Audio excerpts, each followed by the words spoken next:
that has just entered the scene. Welcome to Mr.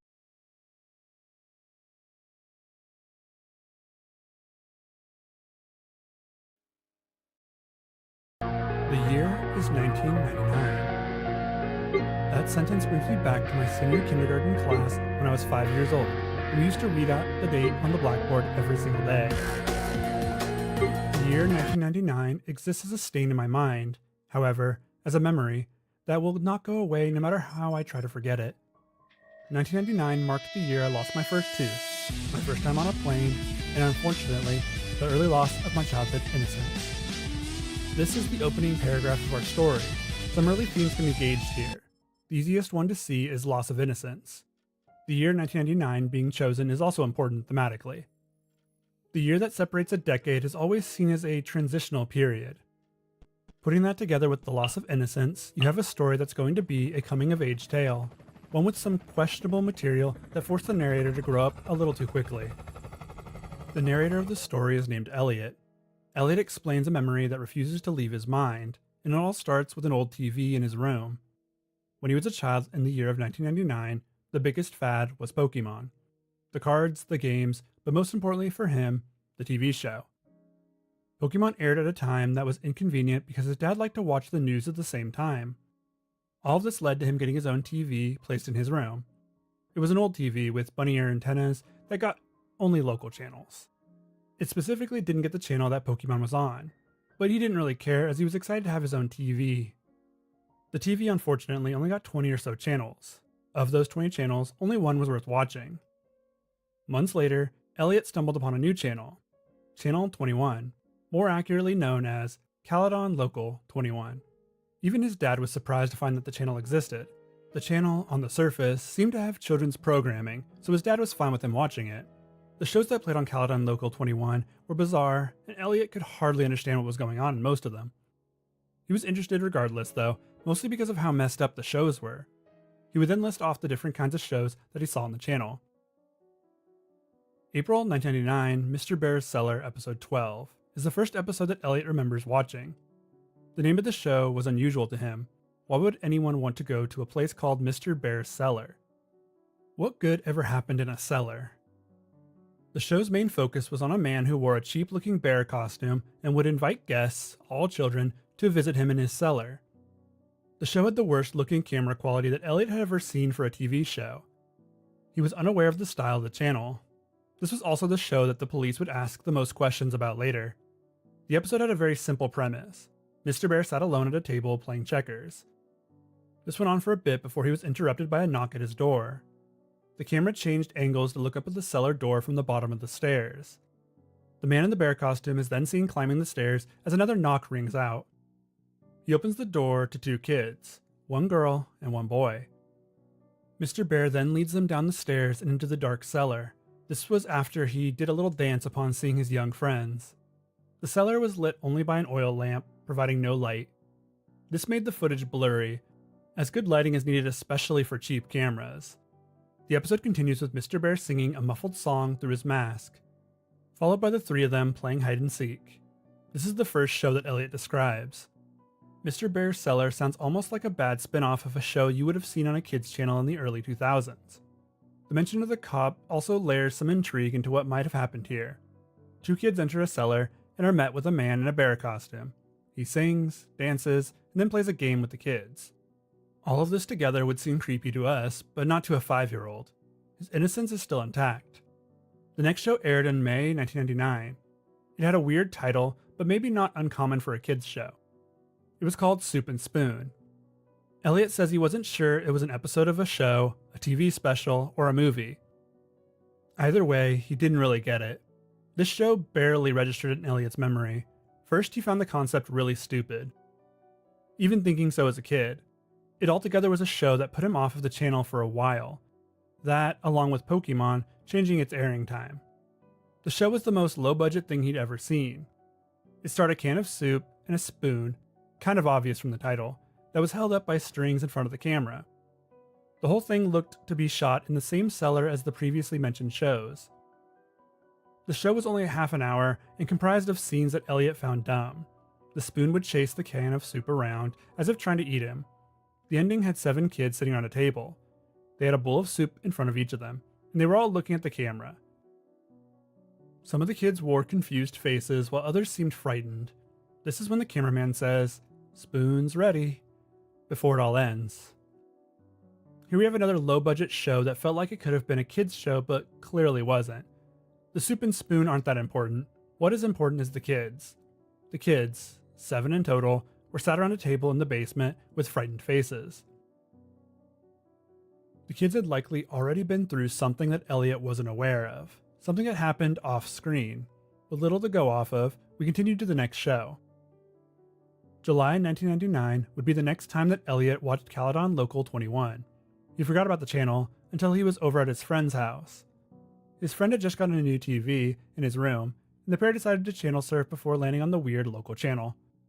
It was 9:30 at night, so he was surprised that anything was on the channel. Mr. Bear's Cellar episode 23 was the next episode he watched. This episode was the first one to set off alarm bells in Elliot's head. Not very loud ones, as he was still only around 5 or 6 years old. It started with the camera awkwardly placed on its side, with Mr. Bear talking and walking up the basement stairs. This cut to black for a moment before fading back into Mr. Bear talking to an older kid. He was maybe 11 or 12. Elliot couldn't make out what was being said until the older kid started talking loudly. He said something along the lines of, "It's getting late, I need to take my sister home." Other voices were barely audible in the background as well. Mr. Bear then tells the kid to get out, as he wasn't invited. This caused the kid to march up the stairs. He then stops at the top of the stairs and yells down that he was going to call the police. Mr. Bear then breaks into a run up the stairs, leading to the kids screaming and running away. The episode abruptly ends there, being replaced by static. This next episode is the last listed and is probably the most important. Here, Mr. Bear addresses the audience directly and sends out an invitation. "Hello, kids. Do you want to visit my cellar? If you do, please write me a letter at this address." This was enough for Elliot to actually do the unthinkable and write to him. A few weeks later, he received a letter back. I'm going to read it in full, as the way it is written is important for something we'll discuss later. It reads, "Dear Elliot, thank you ever so much for your letter. I would love to have you in my cellar. We play games, watch movies, and go fire camping in the middle of the woods. Come to my house at," the police cut out this address, "Caledon, Ontario, Canada. I look very forward to having fun with you. Love, Mr. Bear." This isn't the worst of it though, as Elliot's dad didn't find all this sketchy and actually took him to the address. The first blog entry ends here with a message stating that the police got involved at this time. The police asked him questions and showed him pictures of frightened kids in the woods. He doesn't have all of the answers, but it's all coming back to him, now that it seems Mr. Bear is trying to get into contact with him once again. The next blog post was updated on November 14th, 2009. This update answered some questions that Elliot was being asked through email and continued the story. He'd gone to the house that Mr. Bear lived at. It was in an open field and looked like a farm-style home. When they walked up to the door, instead of being greeted by Mr. Bear, they were greeted by a police officer who talked with Elliot's dad.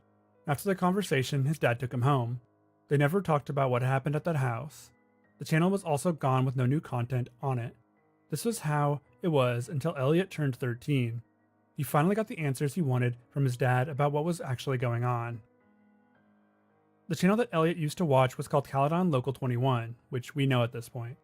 It ran from October 1997 to August 1999. It aired out of the Peel region of Ontario, Canada. The owner of the channel wasn't known in town, which is odd since the town was small. The reason he was able to pick up the show was because it was available only to old TVs with antennas. The owner of the channel wasn't identified, but he was Mr. Bear. He created the channel for the reasons you think. He wanted to lure in children, so he created shows that would cater to them. It was never stated what his inspirations for his shows were, but you could guess from seeing them. He kidnapped children, not for the nefarious reasons you'd imagined, no. They were for much worse reasons. Luckily, the day that Elliot had arrived, the man had fled the premises the night before and gone on the run. It wasn't lucky for the other kids though. This is when Elliot realizes something. He wasn't the only one watching. This is effectively where the first post ends. It could end here entirely, as it's a spot where you get the idea of what's going on. You don't have all the answers yet, but it is satisfactory. It didn't end though, and we would receive updates in a blog style from here on out. The next update wouldn't come until December 2nd, 2009. In this post, all he does is answer questions sent to him by readers of the blog. The first question was about who else had seen Caledon Local 21. Here, Elliot says that at least 2 other people watched the channel. They also talked about 2 shows that he'd never seen before. The first show was called The Fallen Angel in Life. In this show, a man rambled on in front of a camera about how he needed to please Satan before it was too late. The second show was called Paint with the Soul. It was a show that was described as being similar to the Blair Witch. A man wandered the forest with a camcorder, but nothing else happened. The next question asked about what happened to the man inside the bear costume. He can't answer because he doesn't know where he is either. No one knows what happened to the man. He says that hopefully he'll find answers soon, as he's going to talk with one of his dad's friends who used to be on the force. The final question was about what happened to the kids in Mr. Bear's cellar. Elliot responds by saying that this is the most common question he receives. He got the answer from his dad's friend, who is a Caledon regional officer. The man, Mr. Bear, took the kids out into the woods near his property. They aren't sure exactly what happened there, but they found the charred bodies of 16 children, ages between 4 and 13. They were found in a ditch that was 15 by 15 feet.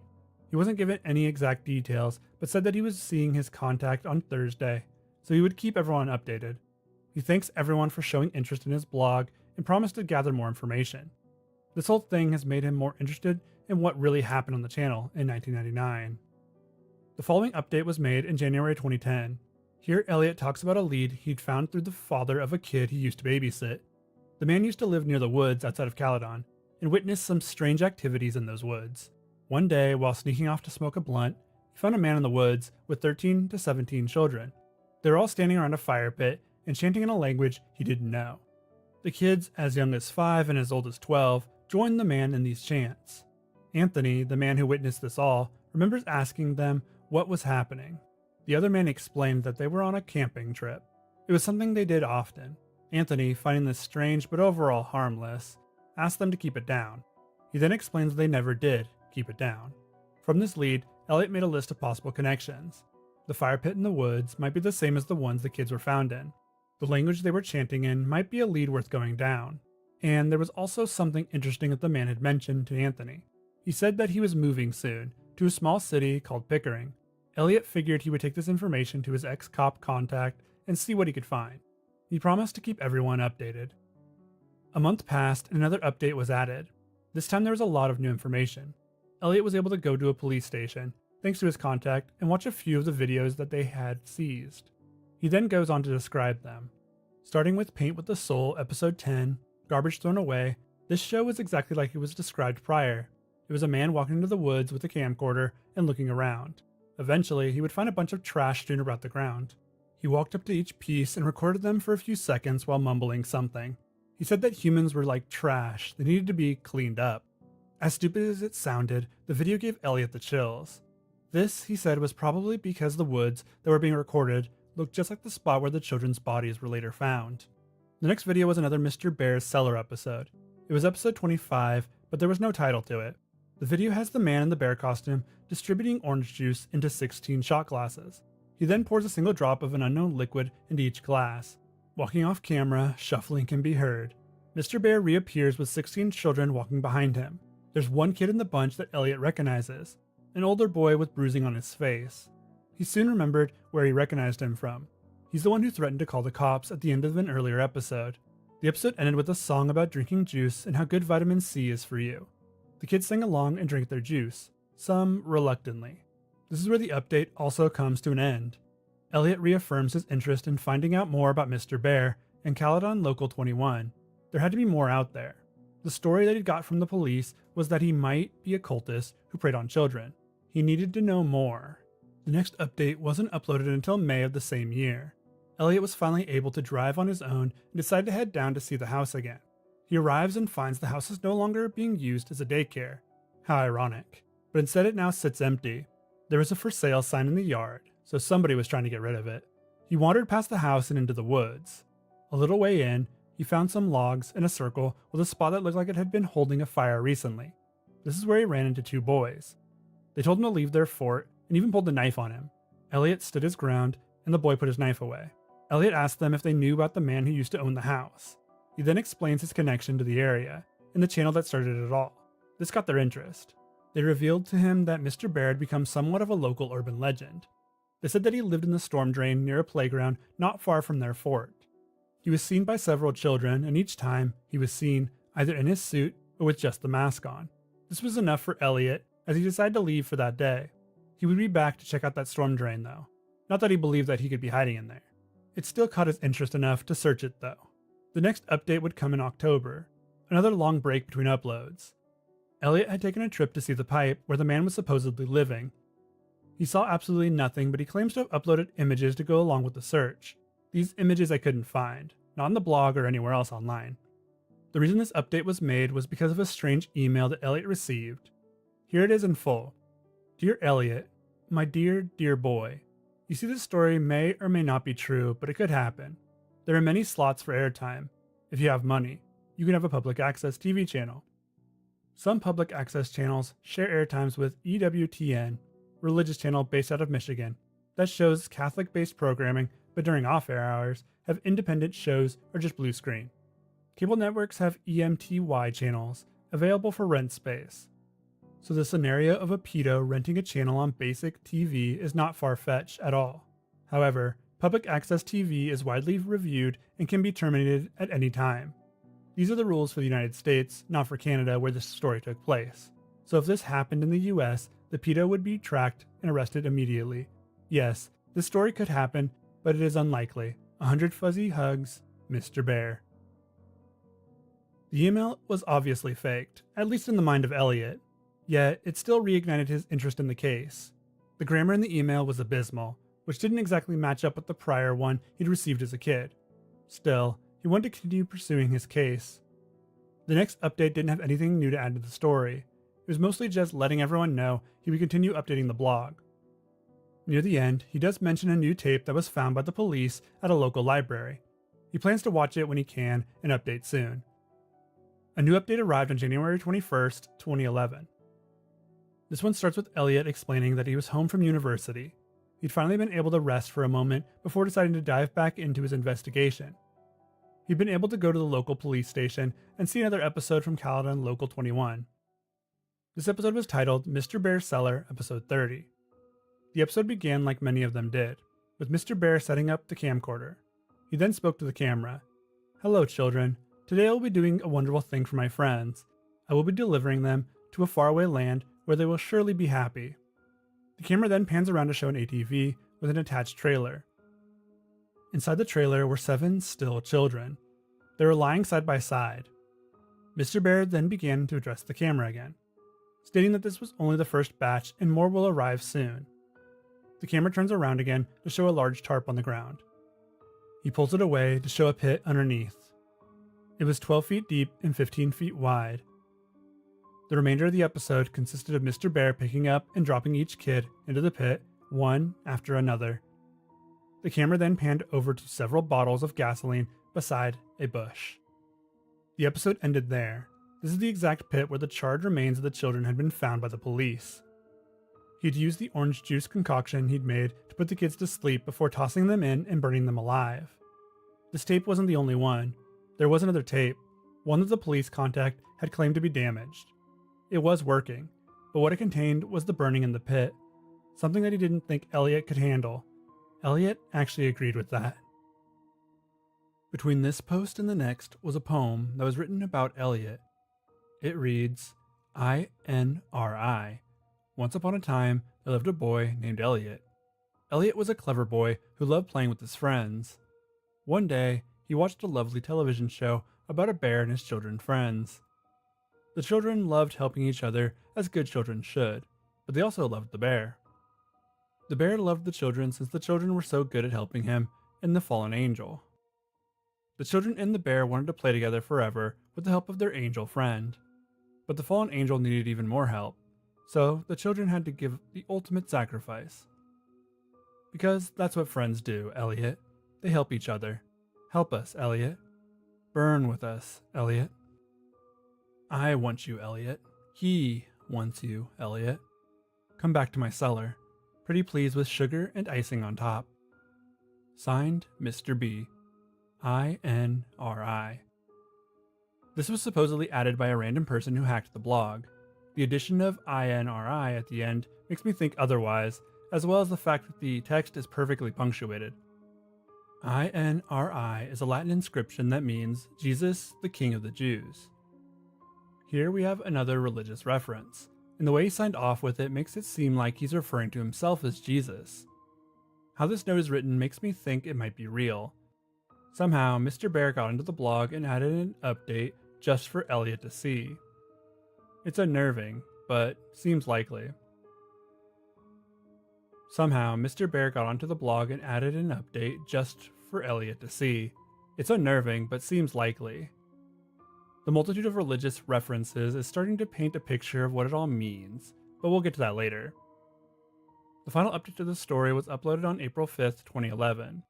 The update starts with Elliot explaining that he decided to watch the final tape.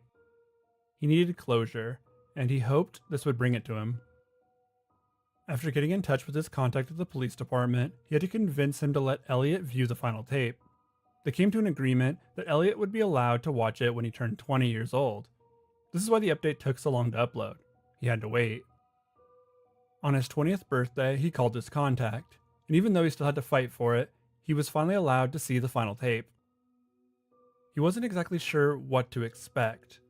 He had been told before that the final tape showed the children burning, but he didn't know what that would look like. No horror movies or gruesome documentaries could prepare him for what he was about to see. Mr. Bear's Cellar, episode 31. Began in a forest, the same one from the prior tapes.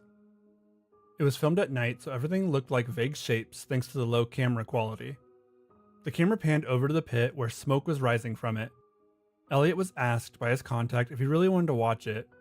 He replied that he had to, for his sanity. The camera moved toward the pit.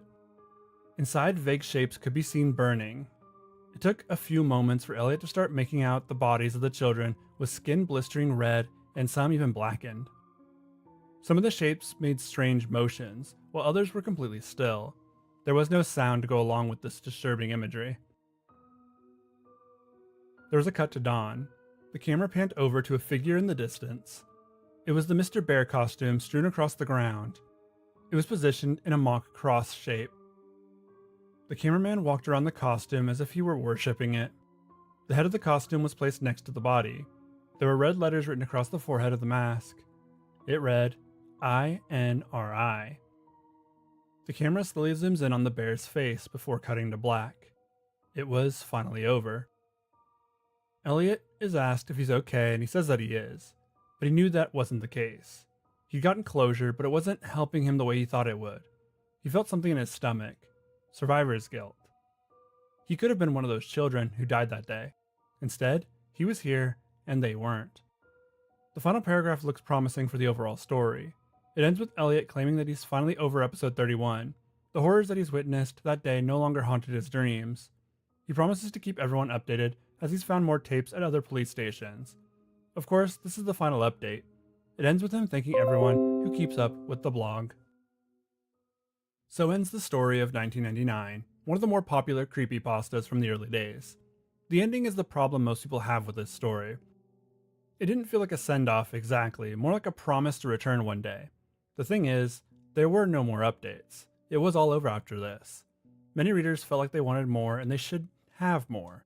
The ending was abrupt, but there was more to tell. Or was there?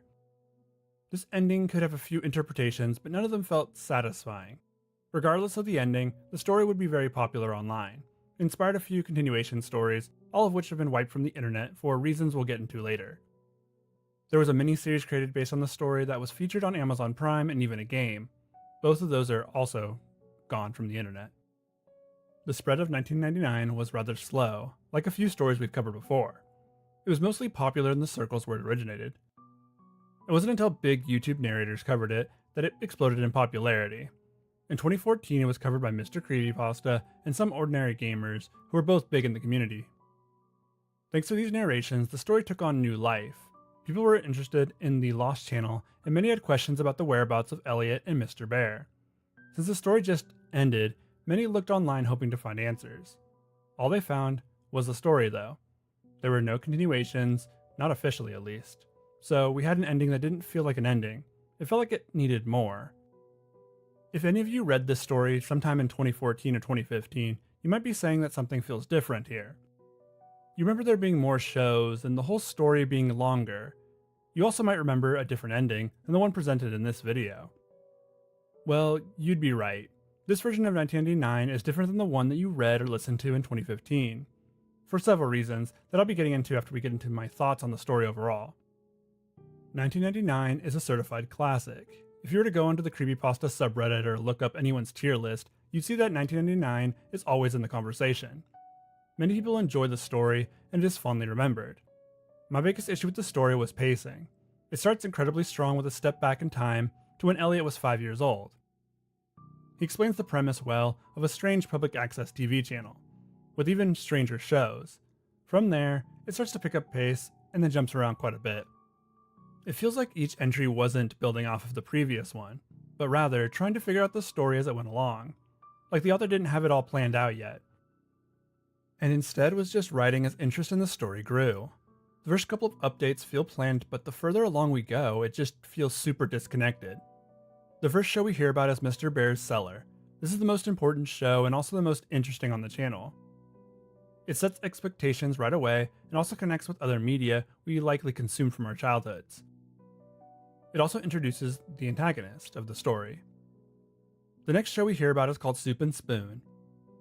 This show only got one episode in the entire reading and was pretty lackluster overall. With it barely getting an honorable mention, we have a few more episodes of Mr. Bear's Cellar to sit through, and then we're at Elliot in adulthood. I know that the point isn't that 1999 is the year for everything. It's supposed to be an important year as it's held an event that would follow Elliot for the rest of his life. But it's so weird how we got so little from that period. 3 episodes in 3 separate months.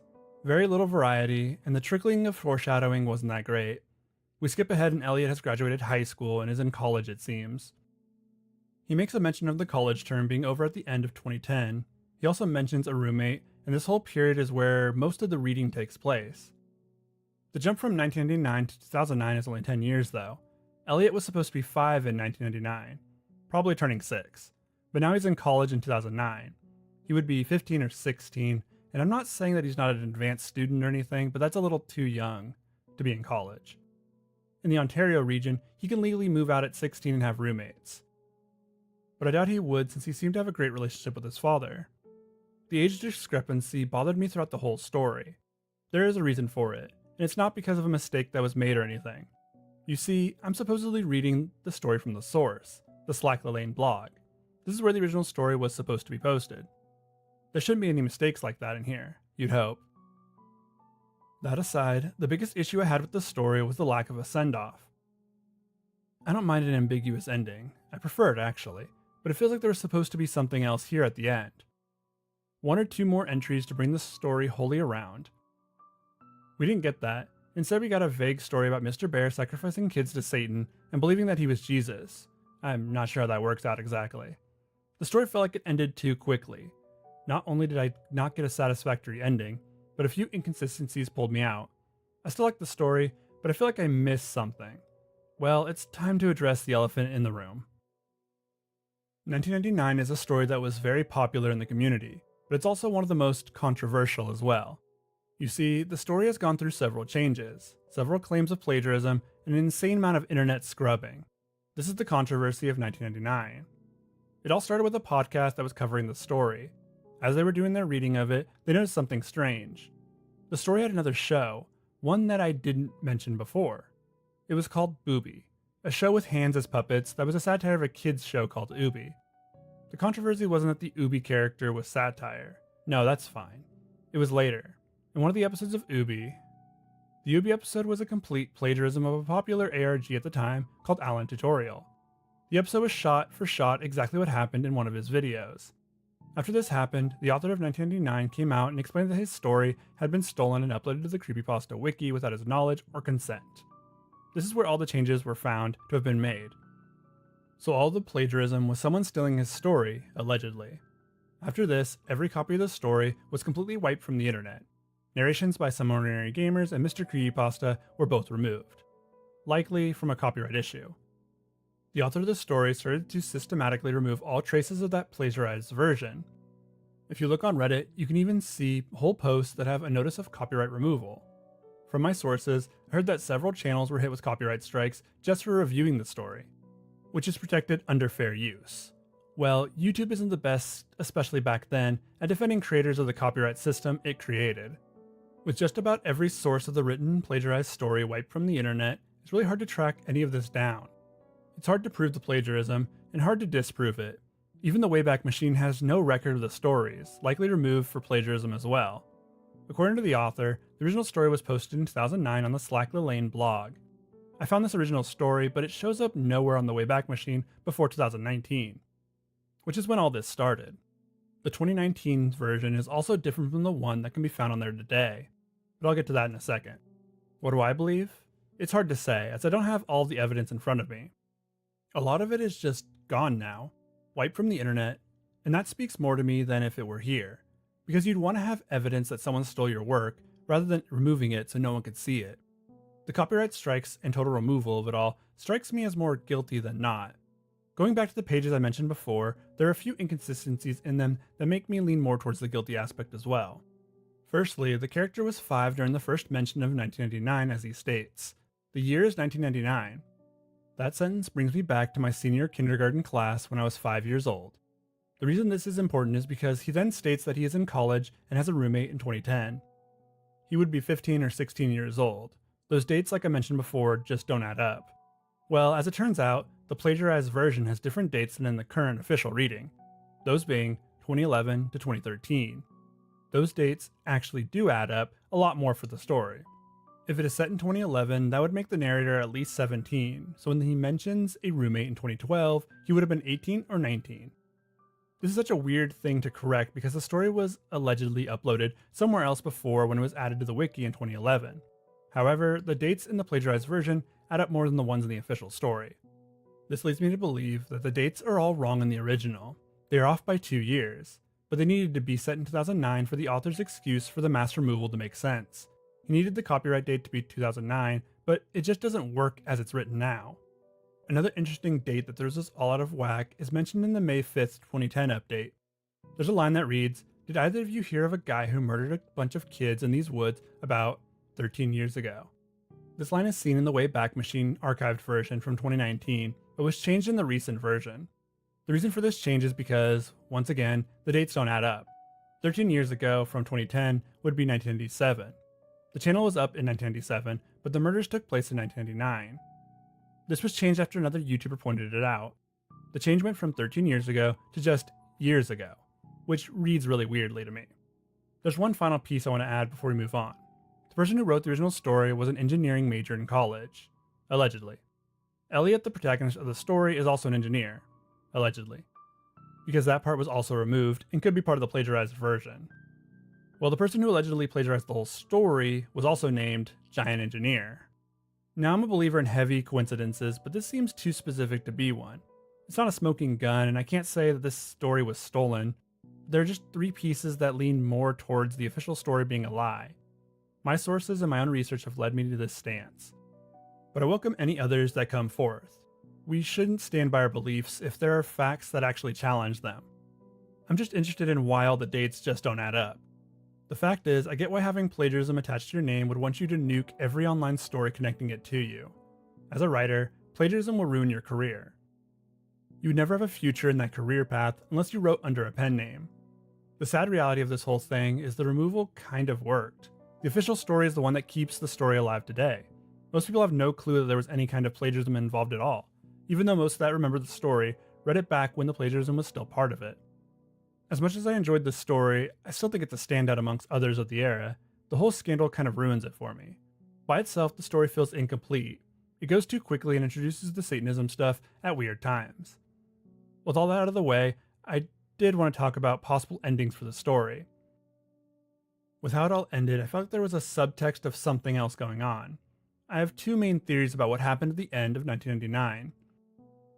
The first theory is that Elliot was found by Mr. Bear, with that last message being posted to the blog by someone who hacked the forum being our major clue. This would mean that Mr. Bear was finally able to get a hold of the one who got away. The other theory is that Elliot just lost interest. There are several times in his blog where he mentions the break between posts and having to find the drive to continue searching. You'd think that someone with this much trauma would want to keep searching until they reach a dead end, but that's never mentioned. With everything done, that was 1999. It's a story that holds a place in many a creepypasta fan's top stories of all time. It was in my top 10 for a long time, but that shifts more and more each day as I revisit the classics. The impact this story had on the internet can be felt, but it's hard to actually observe. Every project that took inspiration from it has been removed, it seems. The Amazon show, the YouTube channel that was doing recreations, and even the game. They were all removed from the internet. With a story like The Rake or Slender Man, you can still see traces of all the fan projects, spin-offs, and the like. Here, though, you can see none of that. It was all gone, like it had never existed. Only lingering in the "this post was removed for copyright" littered across Reddit and other sites. The biggest inspiration I see is the creation of analog horror. The way the horror was focused on a strange local channel was very much related to the genre. You can even say that it could be seen as a direct inspiration. 1999 walked so Local 58 could run.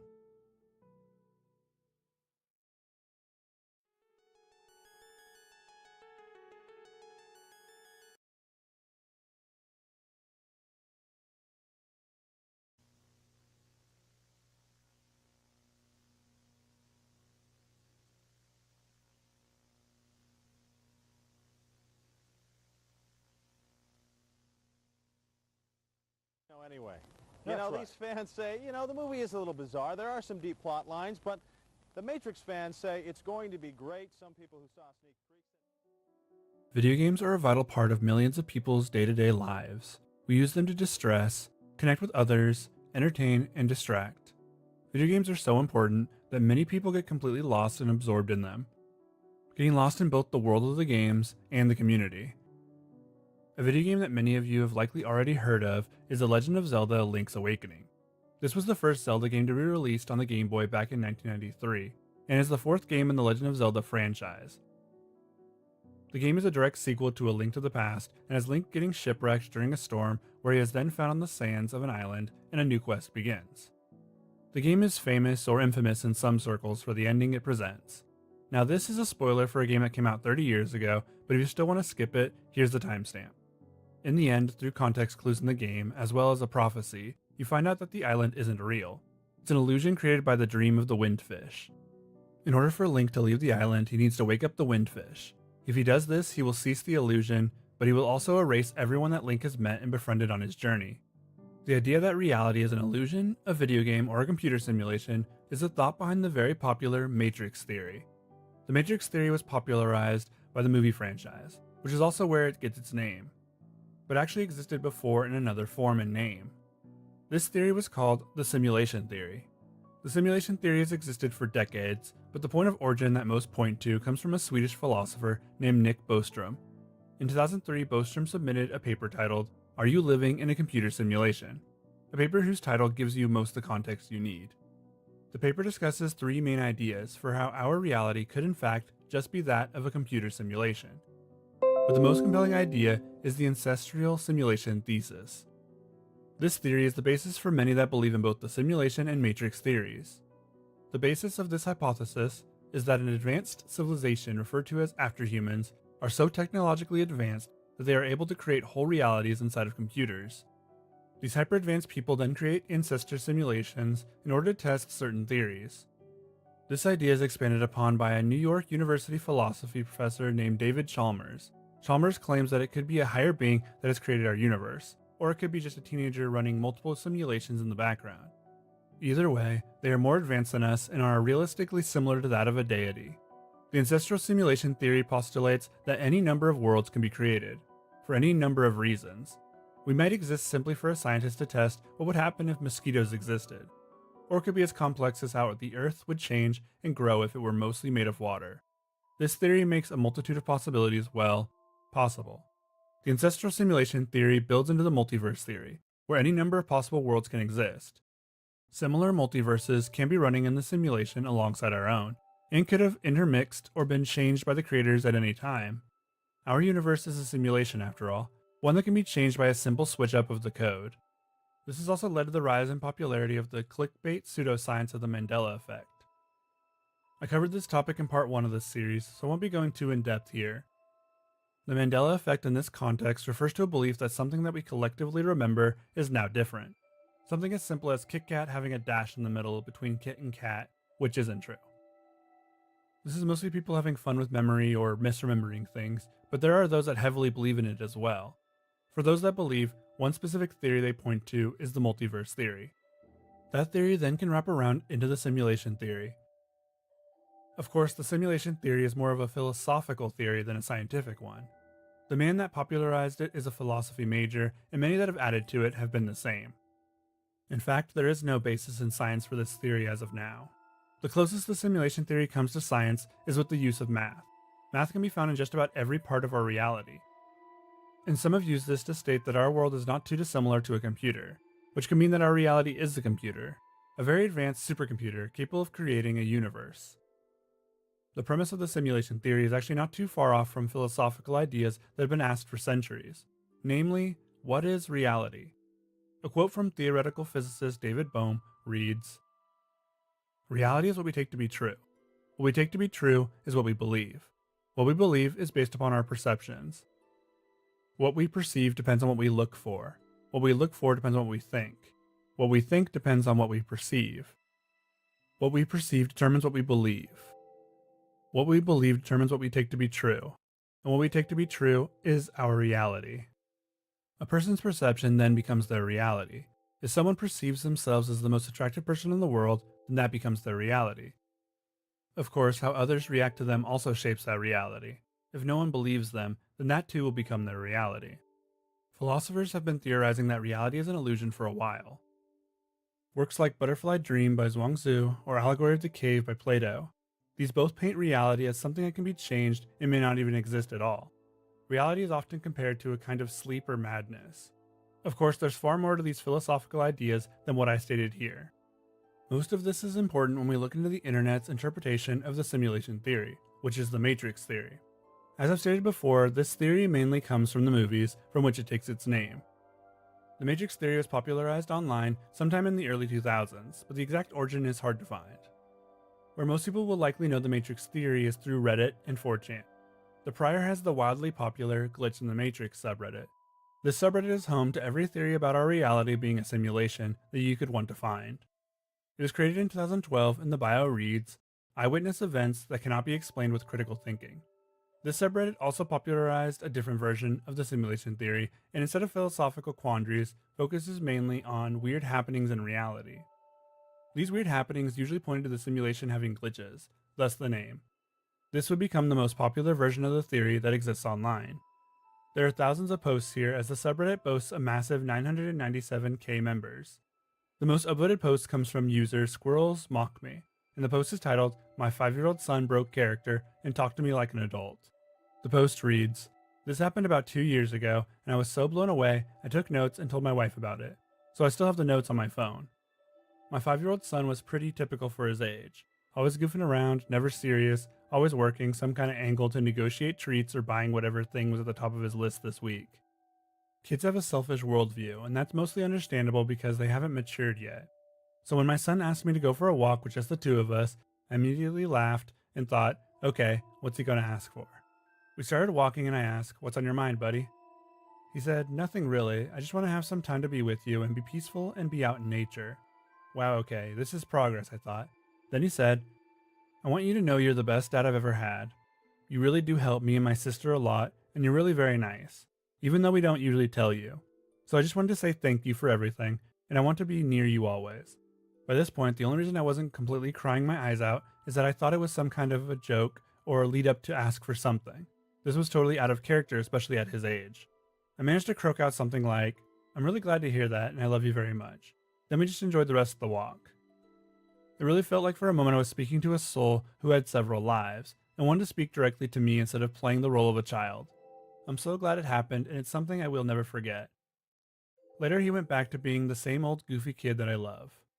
This is a pretty typical post for this subreddit, and the comments are what you'd expect. The entire comment section for this thread is all people claiming that their children have also said things that were completely out of character for children. One comment says that their child always proclaimed they liked it better when they were the mom. Another says they cried near a 9/11 monument and made claims that their feet were hot before they jumped. The subreddit has some of the craziest and most interesting stories that the whole website has to offer. You could spend hours reading personal accounts, seeing images that are hard to explain, or watching videos of weird happenings. Glitch in the Matrix would even become a popular YouTube series for content creators to read these stories. Within this community, there are even entirely different rabbit holes to explore. A popular topic is the idea of experiencing one's own death and then waking up from it back in reality. A post from user LiquidGold83 is titled, "I died last night, but I'm still here," and it reads, "So this actually happened last week. It just took me some time to come to terms with it. I got a phone call from my next door neighbor late in the evening asking if I could help him move a mattress into his upstairs. His mom is ill and has a big heavy sleep number bed. I of course ran over to help because they're great neighbors. I got over there and his friend, who is also a priest, was there to help. I helped them figure out how to separate the mattress from the bed so we could fit it upstairs. We get it all moved up and back in place when my neighbor asks if I can help them move an armoire upstairs too. I think nothing of it and we pull it out of his travel trailer and start bringing it up the front stairs of his house. This is where I died.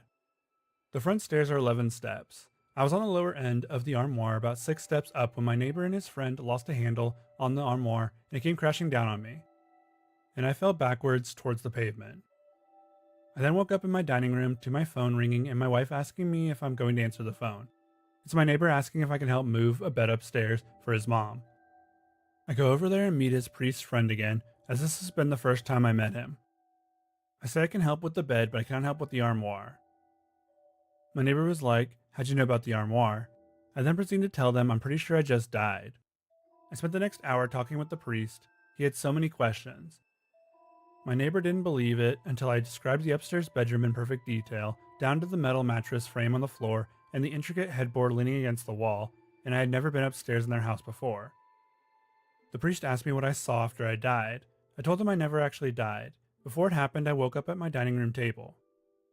These stories are pretty common, and the comments section is filled with others saying how they restarted their simulation by dying.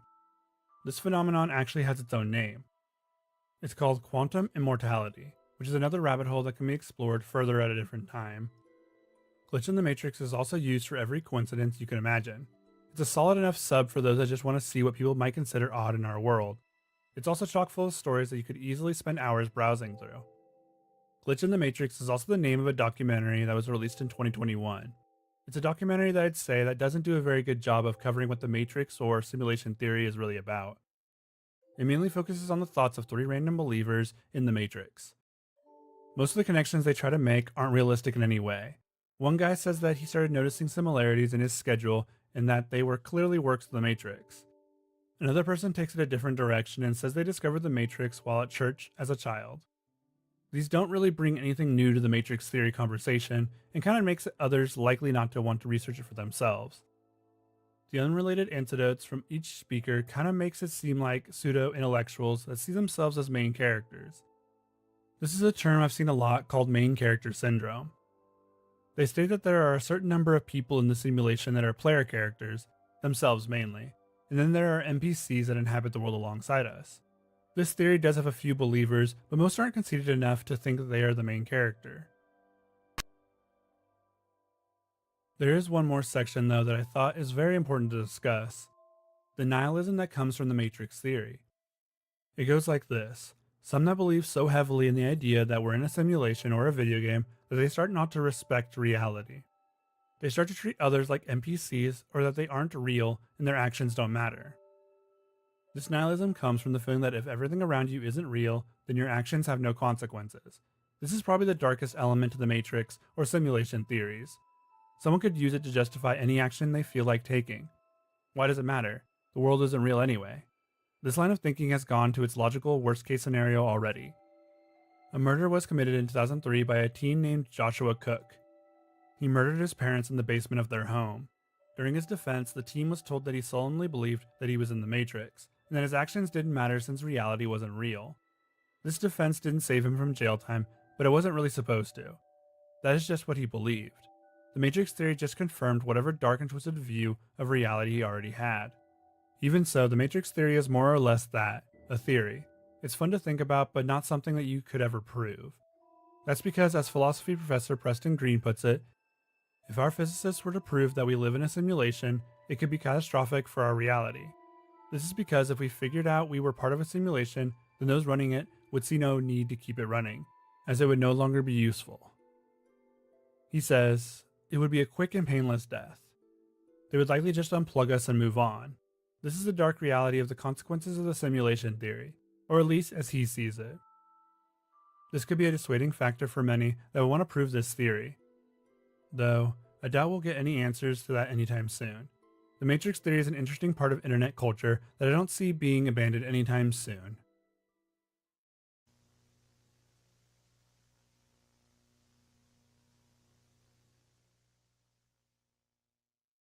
What do you feel when you look at this image? How about if I add in the sound of the lights above buzzing in the way that old office lights do? Do you feel nostalgic in a way? Does this remind you of being a child walking through an empty office building, or maybe through an old Sears building? Maybe you feel a little anxious, or unsure. Maybe you feel horrified, but in a way you can't quite put into words. This image set off an entire new genre of horror for the internet. The vaguely nostalgic horror that it imprinted on those that saw it is still common today. In 2009, the internet was haunted by the Slender Man, a tall, faceless entity that kidnapped children, teens, and young adults, and did who knows what to them. In 2019, the internet was haunted by a new entity, one by the name of the Backrooms.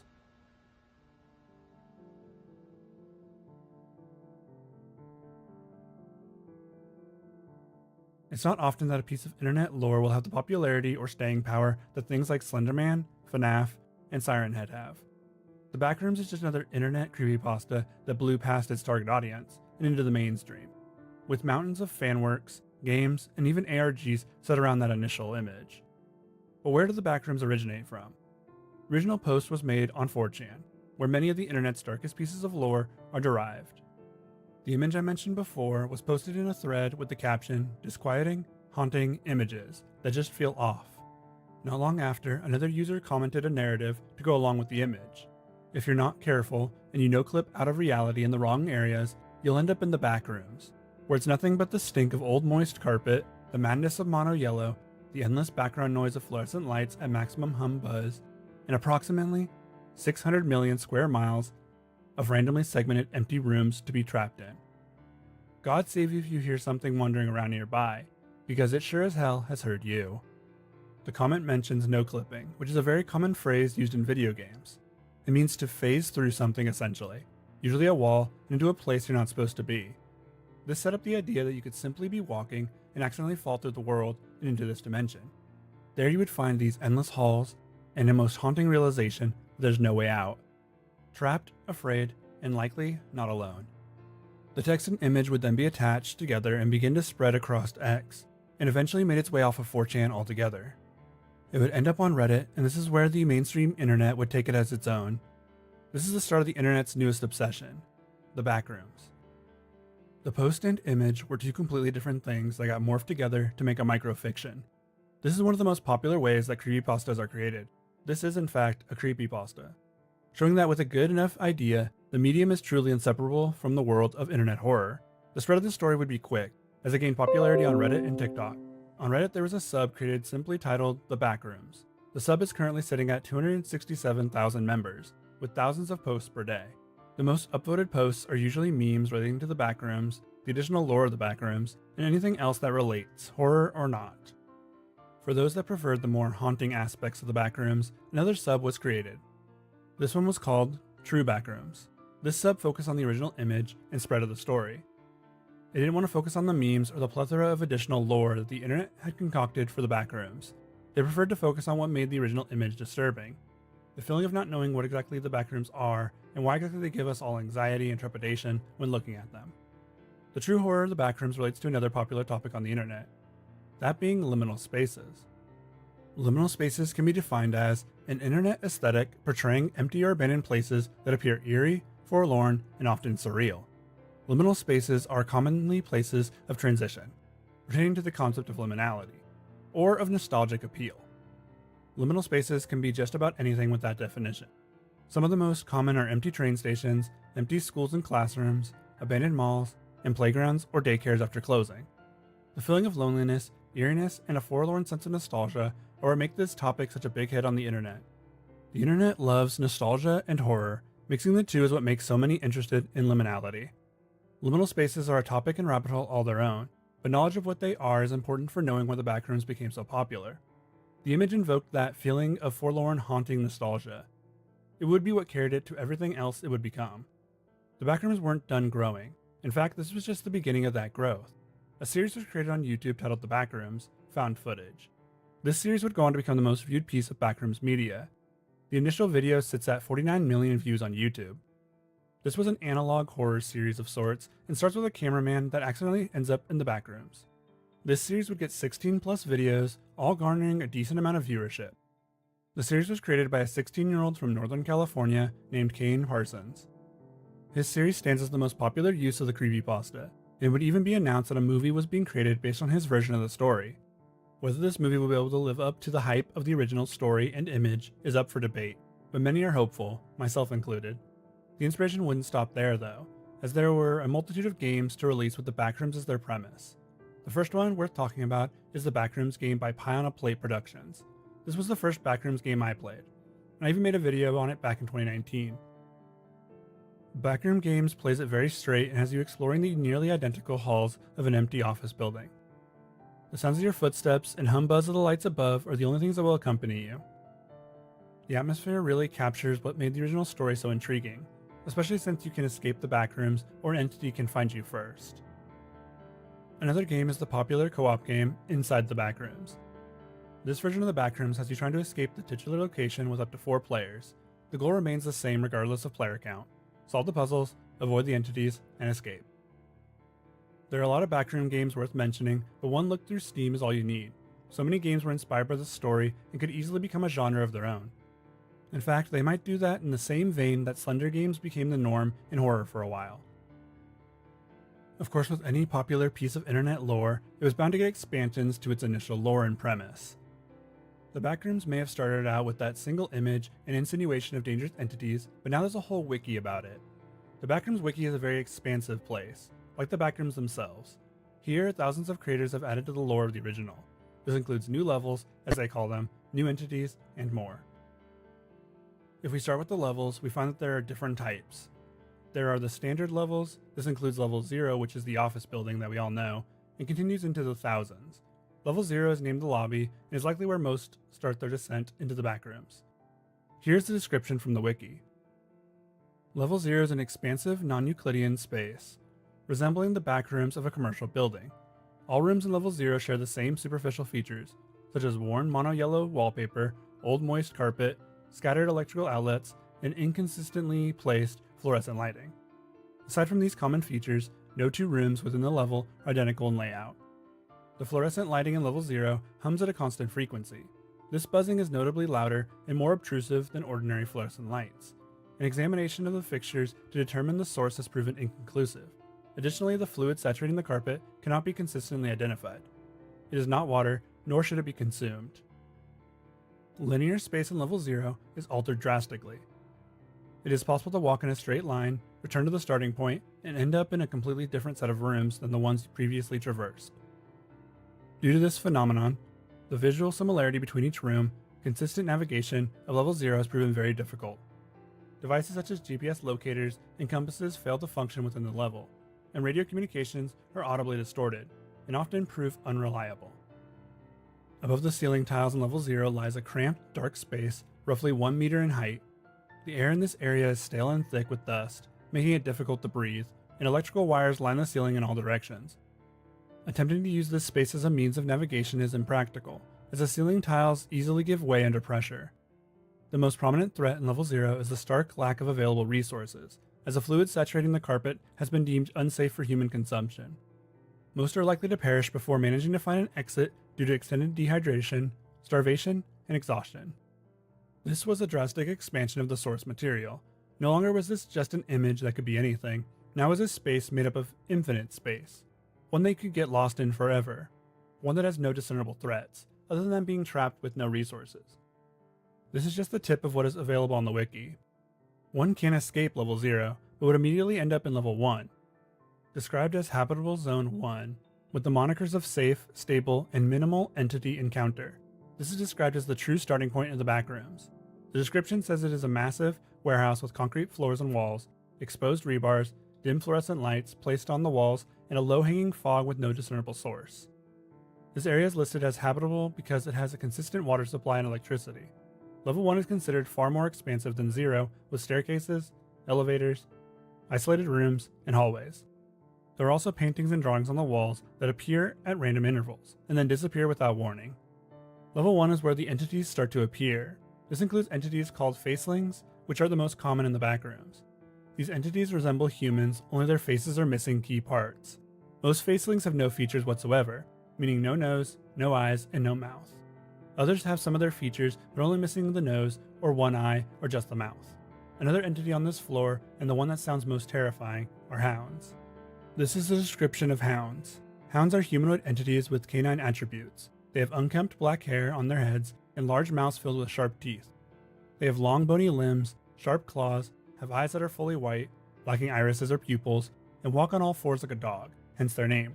They are some of the most common hostile entities found in many levels of the backrooms, but are less common in the deeper levels. Hounds sound very similar to many different entities, including some descriptions of the Wendigo.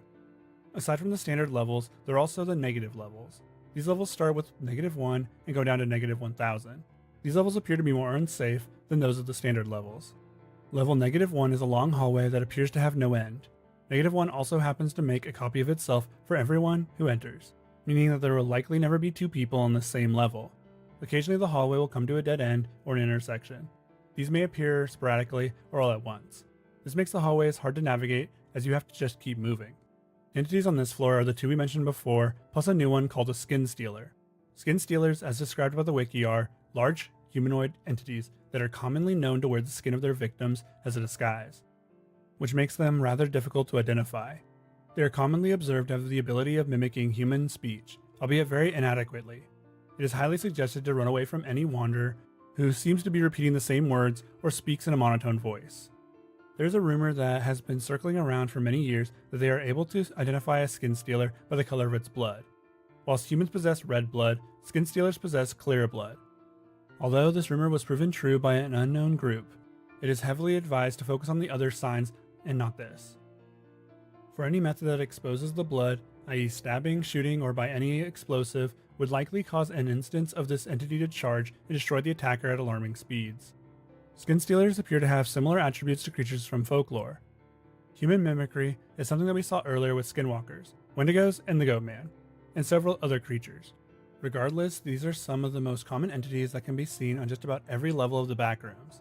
They are almost as common as facelings and 10 times more aggressive. Another section are the anomalous levels, which are described as enigmatic or oddball levels. They don't really fit in with the other levels and hold a special kind of mystery all their own.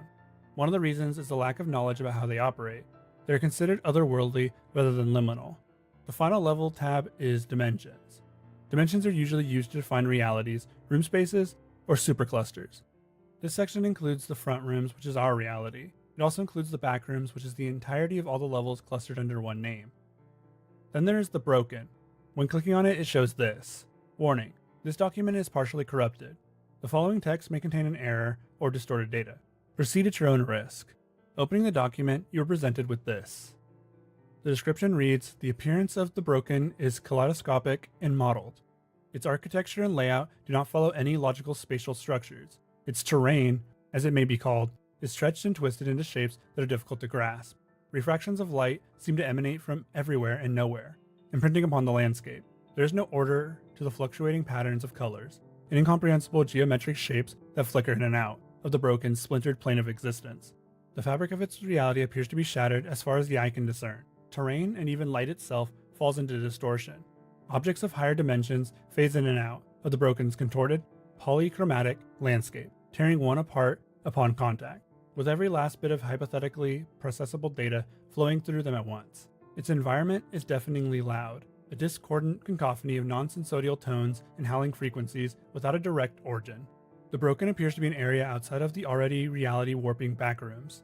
This area is unlivable and appears to do something for the backrooms, but it isn't explained what that means exactly. The broken can even be the final place someone descends to before blinking out of existence entirely. This is but the surface of the world building lore that the Backrooms community has done so far. The level list is insane and mirrors differing fears that the writers felt compelled to add. This collaborative writing project mirrors another with similar levels of quality and world building, that being the SCP Foundation. So many creatives are coming together to add to the mysterious lore that can expand forever. As the space itself is endless, so too are the ideas that can be projected onto it. For as many answers as the wiki tries to give, there is many that we can never have. The true meaning behind the Backrooms can never be explained. Even with this wiki creating lore for something that was scary without it, I don't really see a reason they can't expand the lore. I do find the scariest ideas are that which have no answers, like H.P. Lovecraft's creations and the many other formless, unknowable entities. That doesn't mean that expanding the unknown is taking away from what we originally started with. This whole fascination started with one image and a paragraph of text. The simple act of its existence is haunting enough, but the fact that it has more to offer is telling of the interest it has created. The Backrooms is likely to go the way of Slenderman and Siren Head, but who knows? It could just be the next SCP Foundation.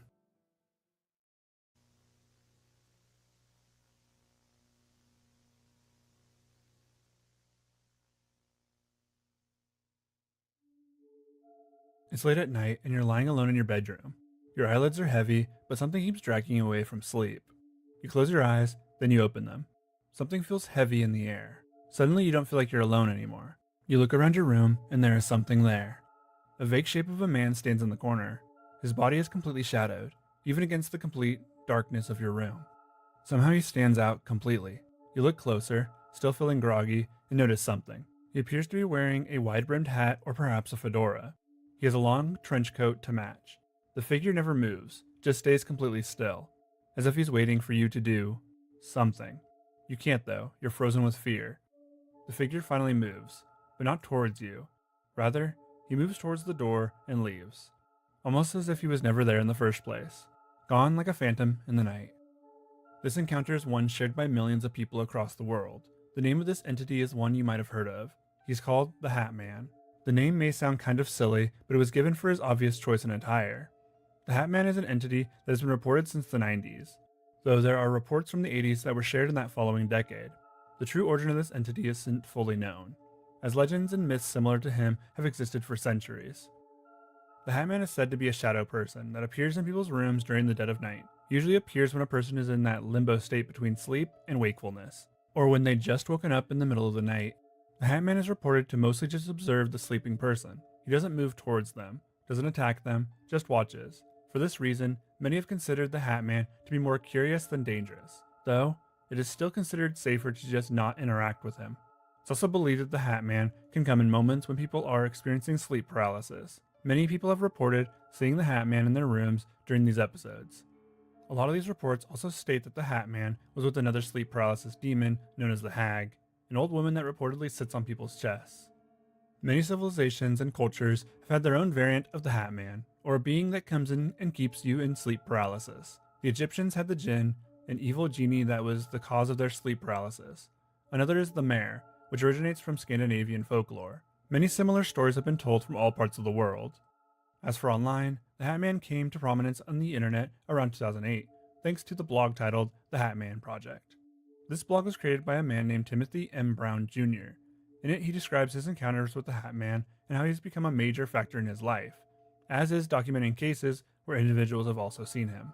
The blog is a section where anyone can send in their encounters, and is even updated to August of 2023.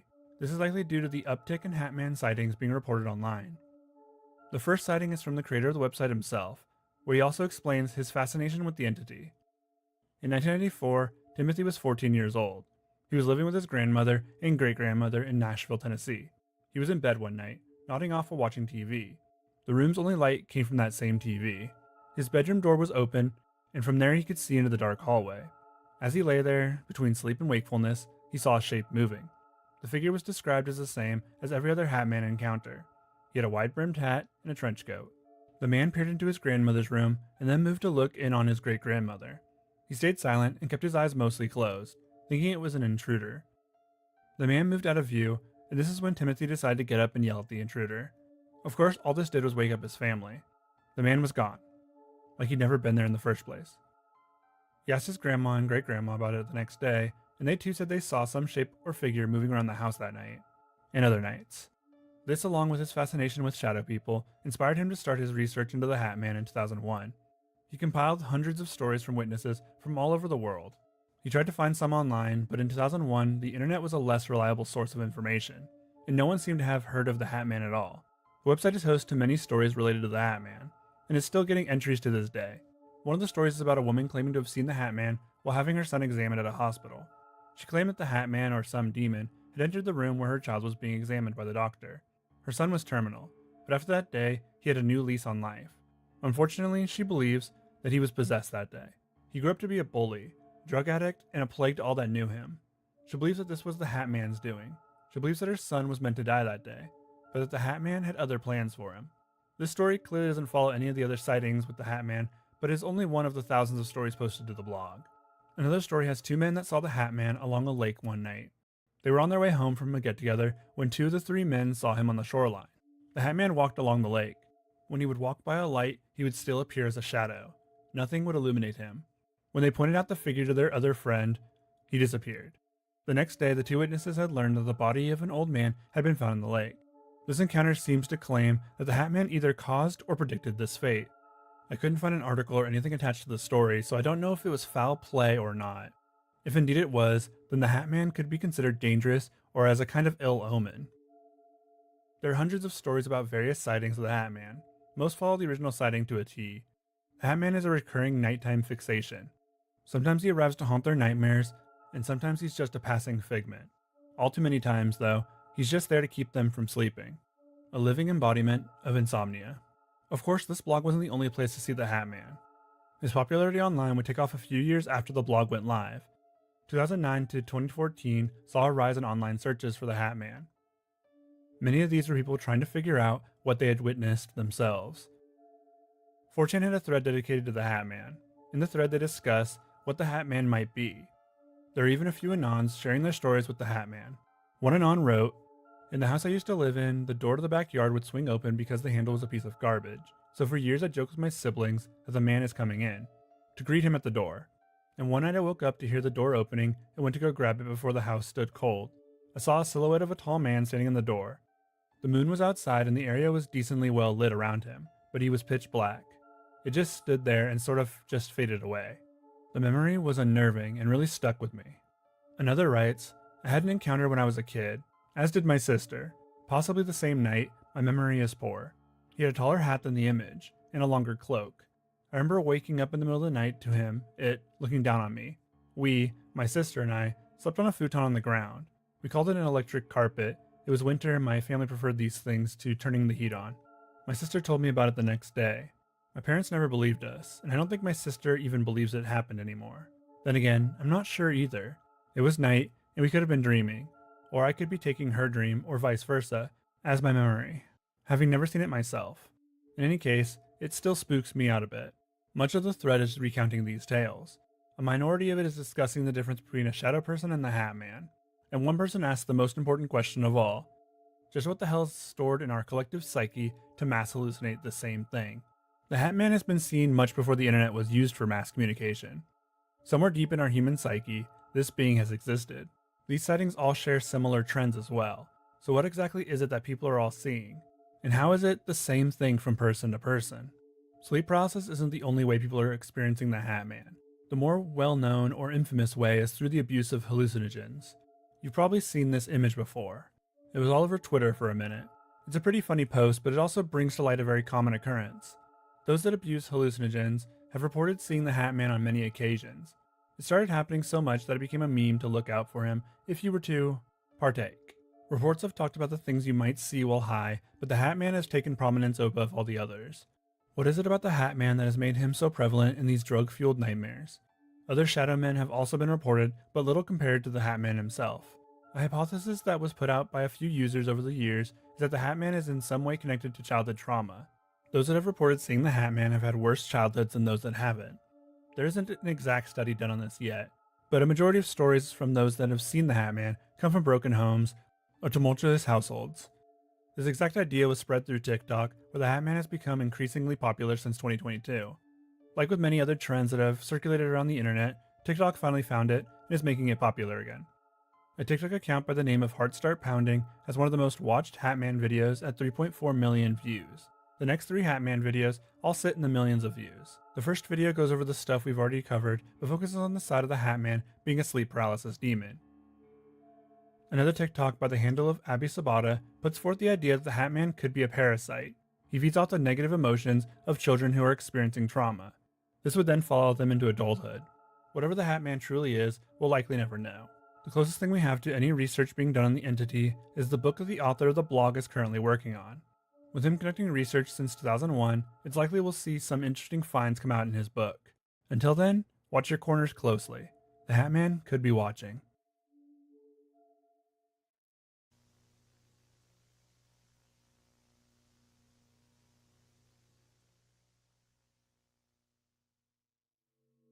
It all started in October of 2020. A seemingly innocuous video was uploaded to YouTube. One of the 2,500 videos uploaded every minute to the website. This one was unique to say the least.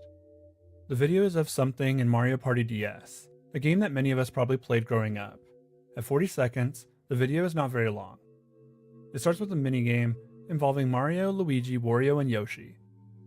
The audio quality is bad and the footage is pixelated. 10 seconds in and a pop-up comes up on screen. It goes by very quickly, but it reads, "Exception occurred. Please turn off the power and destroy the game card." Another message flies by. "Software piracy detected. You are in possession of an illicit copy of this title. Please turn off the power immediately." As these messages are crowding the bottom screen of the DS, the audio has also glitched.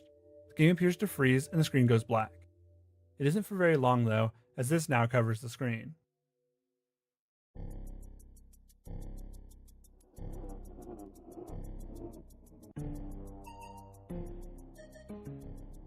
"Piracy is no party," it reads, followed by, "It is a serious crime to pirate video games. Please power off the system and report this stolen software immediately."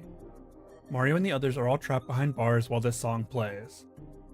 This is the Mario Party DS anti-piracy screen, and well, something about it just feels ominous. Could it be the characters from our childhood all behind bars? Maybe it's the way the music is playing in the background. For me, it's the threatening message on screen that really does it. Seeing this screen seems like a threat from Nintendo, something they've handed out to their fans before, especially with the link to the website just below the message. The music and image work together terrifically to create this feeling of "you shouldn't have done that." This is the first video in a series that would appear on YouTube, as anti-piracy screens for video games would become massively popular as this video would go viral. The original video is sitting at 1.3 million views as of the recording date for this video, with a few sequel videos all sitting around the same viewership. This would bring in a wave of anti-piracy videos. Any game could be included, from Mario and Sonic to Minecraft and Fortnite. Any and all games were given these screens with seemingly no limit. I want to look at a few of these anti-piracy screens together, starting with Sonic the Hedgehog's secret anti-piracy screen. This is a good starting point, I feel, as it shows an important aspect of this trend. In order to access the anti-piracy screen, you need to input a code. The game requires you to play. The game starts out in normally mode and you need to play it. Eventually you need to turn around and run in the opposite direction. At the beginning of the stage, we have bonus stage. Jump in and the sound drops.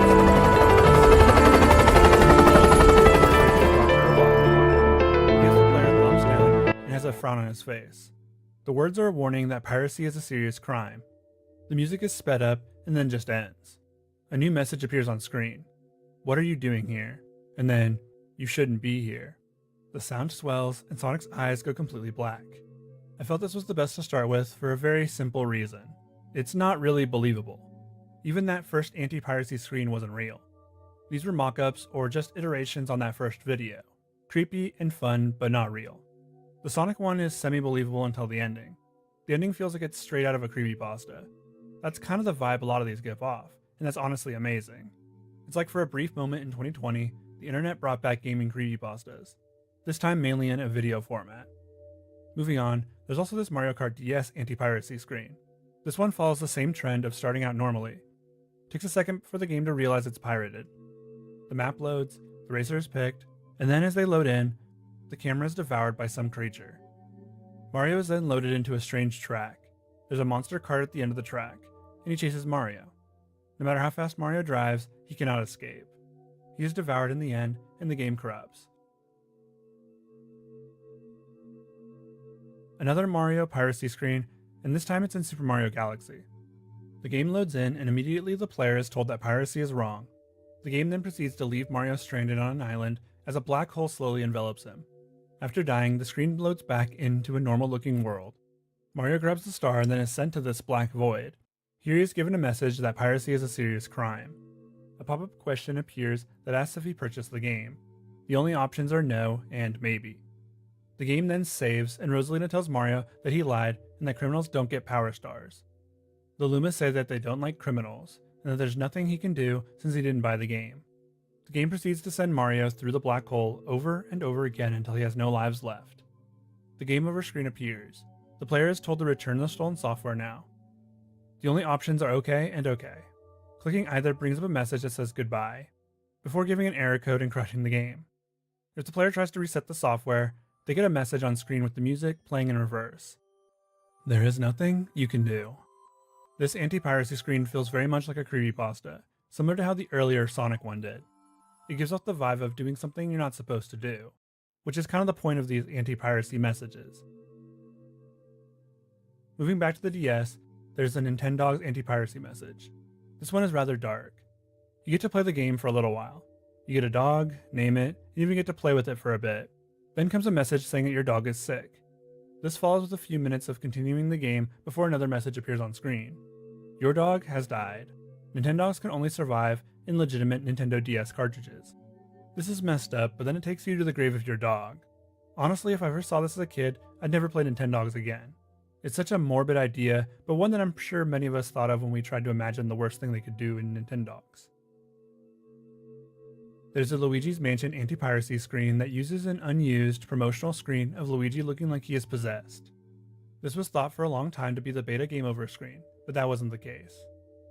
Either way, the screen is pretty terrifying, with Luigi looking dead and some dark music joining the scene.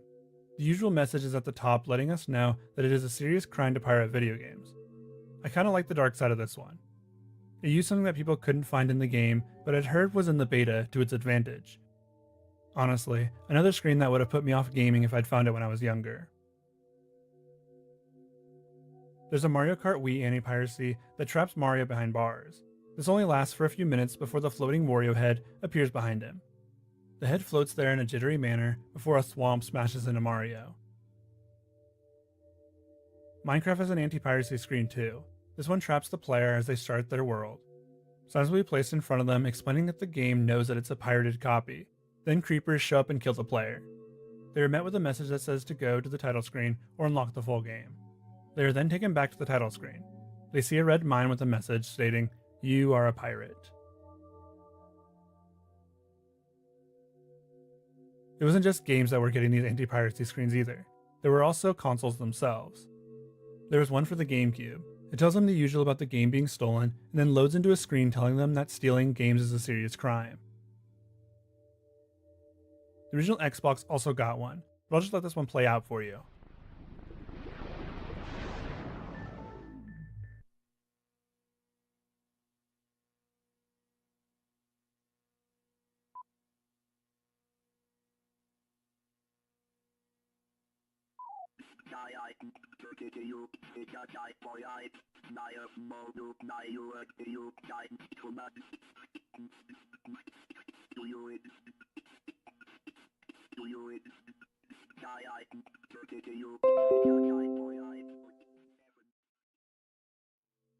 There's honestly mostly Nintendo-themed anti-piracy screens. The reason behind this is likely the same reason so many gaming creepypastas focus on the same topics: nostalgia. There's a nostalgic horror to seeing these errors and anti-piracy screens in our favorite childhood games. You can just place yourself back in the shoes of your younger self and imagine finding these screens. We'd all be telling our friends on the playground the next day about the scary screen we'd found. It was something that really gripped the internet for a moment, which is why so many of these screens exist. They play on the fear of childhood corruption, the same way that many of the internet's nostalgic horror does. The final one I want to show before moving on to the next topic I want to discuss is this Donkey Kong Country 3 anti-piracy screen. I'll just play it for you first.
Now, that face at the end is pretty creepy, but it's not the reason I wanted to show you the screen. I think it's one of the creepier screens, no doubt, but the reason is because of the first part of the video. The screen that you're looking at is the actual anti-piracy screen. Yes, some of these ominous warnings and messages actually existed. The normal anti-piracy version doesn't include the ending or any of the effects. It uses the game over screen from the game, which has these two in jail. It has ominous music, but it was never really intended to be scary, or at least, it probably wasn't intentional. There are tons of anti-piracy measures that can be considered creepy that actually exist. This one is one of the more interesting ones simply because it relates to the not real ones. It serves as a bridge that brings us into the creepy anti-piracy screens. The first few methods of anti-piracy created by companies in the 80s and 90s included lens lock, code wheels, and special instructions found in the game's manual. Starting with lens lock, they were these plastic lenses that you would have to hold up to your screen in order to code a message. The game would scramble the message, with the lens lock being the only way to unscramble it. The lens lock proved to be so cumbersome by players that it was removed not long after. In fact, it only shipped with very few games. Those included Ace, Elite, Moon Cresta, and a few more. Most of these names you probably don't even recognize, likely because they were old games released on the Commodore 64. The next option for anti-piracy were the game manuals. Usually games would have a section where you'd have to answer a question or find a specific word that can only be found in the game's manual. This would then unlock the rest of the game. This was also found to be cumbersome, especially if someone lost the manual or bought the game used. This system was then replaced by the code wheel. The code wheel was this monstrosity of a thing that came with certain games. The code wheel, it turned out, wasn't very effective, and many games went back to using the manual. There were lots of games that had various anti-piracy measures, but each game handled the messages differently. Let's look at some real uses of anti-piracy in video games. One of the most popular games of all time is The Legend of Zelda: Ocarina of Time. This is a game I've beaten a number of times throughout my life. The anti-piracy for this game is kind of cruel. You can actually play through the entire game. You can beat every boss, conquer every dungeon, and your journey will be mostly smooth. Until the end of the game. After you beat Ganon, you have to escape the castle as it's crumbling. You escort Zelda out, and she opens the doors for you so you can continue your escape. Eventually you'll find a door that can't be opened. Zelda does the animation and leaves without you. Link, and thus the player, is left in the collapsing building with no way of escaping, meaning you can never complete the game. There's a bit of a morbid side to this as well. The player is trapped in the castle, forced to live out the remaining minutes with the sounds of its destruction. Essentially, the game is leaving Link in a purgatory, where he can never complete his quest. A game with a rather aggressive anti-piracy method was Serious Sam 3. The Serious Sam games are kind of the opposite of their title. They're pure fun with wacky and not realistic gunplay. If you have a pirated version of the game though, something kind of terrifying follows you around. There's this unkillable scorpion creature that chases you around the game. You can shoot it all you want, but it'll never stop. This thing is such a juxtaposition to the entirety of the game. It really makes it stand out. It's especially scary for those with arachnophobia. Point-and-click adventure games are actually pretty well known for their anti-piracy screens. King's Quest VI puts you in jail in-game for being a pirate. The most notorious one, though, happens in a game called Gold Rush. Gold Rush used the manual method for anti-piracy. At a certain point in the game, you are required to solve a puzzle using the game's manual. The puzzle is a trivia question that the game tells you where to find the answers for. If you get it wrong, well, this happens.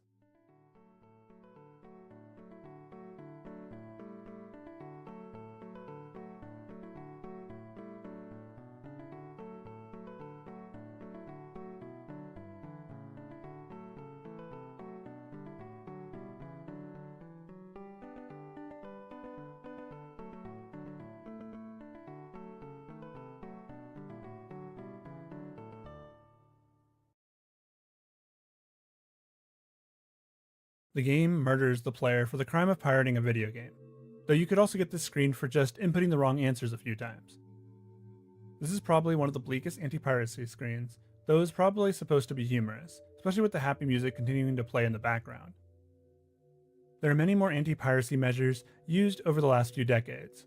There's one for GTA 4 that has the game put you in permanent drunk mode.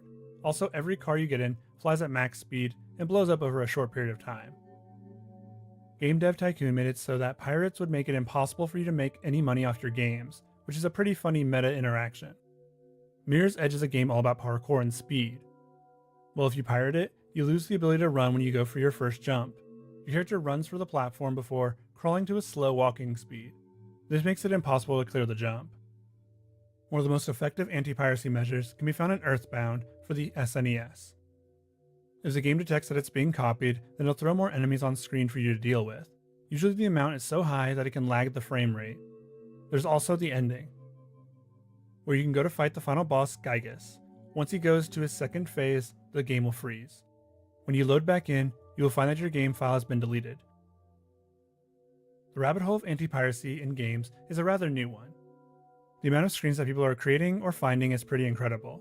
There's so many games that wanted to punish those that stole their games, even going so far as to scare the player.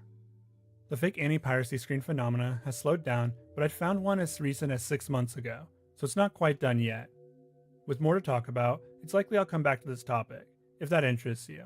Let me know in the comments section, and maybe we'll return to the world of anti-piracy screens.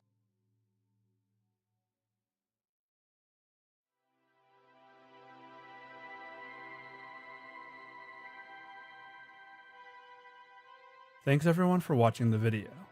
Special thanks to my Patreon supporters, Victor Estrada, Blow Nose, Icy Dice, Ryoma, Bazingle, Nora Kingsley, and Hampter. The world is full of rabbit holes for us to explore. Some are deeper than others. Yet, some hide secrets just waiting to be uncovered. This has been The Darkest Rabbit Holes Volume 2. Thanks for watching everyone, and have a good night.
О, как!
Какой мимимишный щеночек. Жаль, правда, мясорубка не работает. Тогда разрежем его. Хотя нет, он такой милый. Нет, все-таки разрежем. Хотя, кем я после этого буду, а? Ладно, сохраним тебе жизнь. А разрежем вот эту собаку. О, какой мимимишный щеночек. Жаль,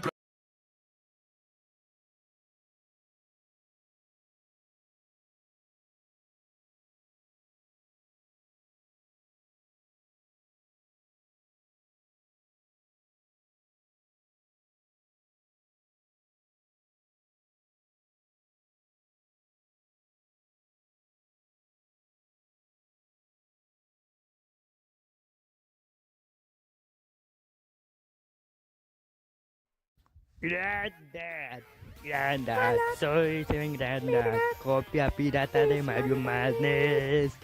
Soy un meme muerto en el año 2014. ¿Qué quieres, enano de mierda? Chúpame las bolas, pendejo. Yo soy Luigi con depresión. He perdido a Mario Madness. Mamma mía, no extraño. Soy el Alon, ya ni modo se murió.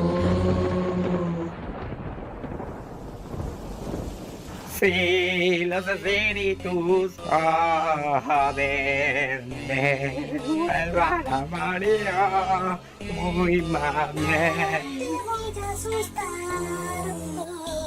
papá, mis asustadillas. Por favor, no sean malos conmigo, o voy a mearme de miedo. Oh, Mario Madness, me parece fuerte. Tengo mucho miedo, soy de esta Luigi.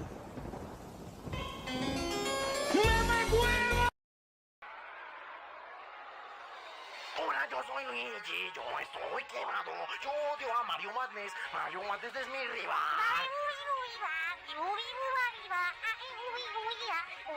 Mamma mía, yo odio Mario Madness, pero me gusta rapear.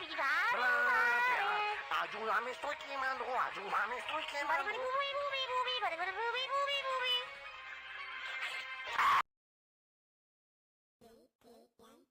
Hola, yo soy Super Wario Man, rival de Mario's Madness.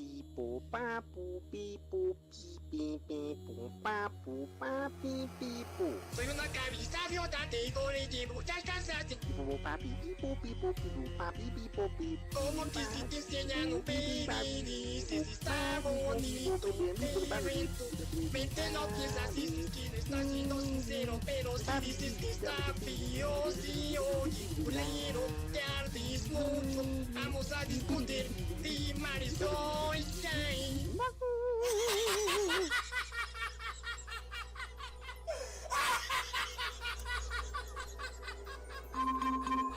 Se ha detectado un asqueroso pedófilo. Ya págala, güey.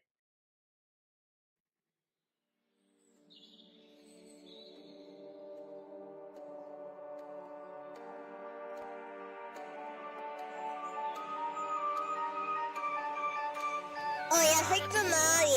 Más conocido como el cubo. Y soy hijo de Mario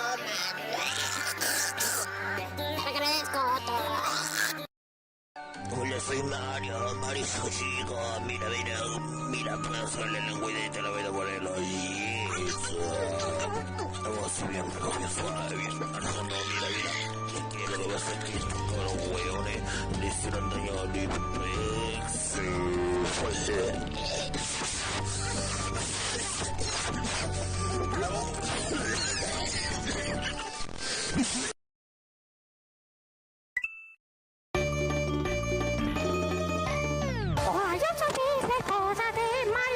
me cae por hueco y me come el diablo.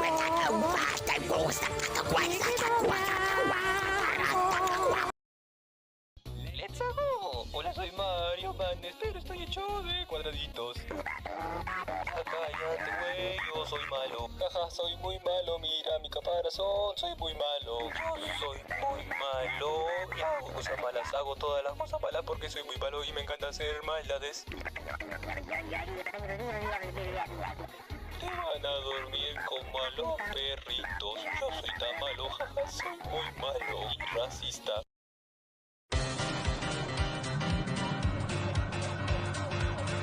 Te voy a contar a la vieja que estuve fumando. No, pues Mario, no le voy a decir una weá. No, te vale si no trompo la raja, culiao. En fin, cerra el orto porque ahí viene la presentación de ese niño pico. La tuya. Ahora yo soy el Mario Madness, pero la diferencia es que yo me meto bien pico, amigo, que es bueno, está mi cigarro, ¿quieres probarlo? Mira, prueba mi cigarro.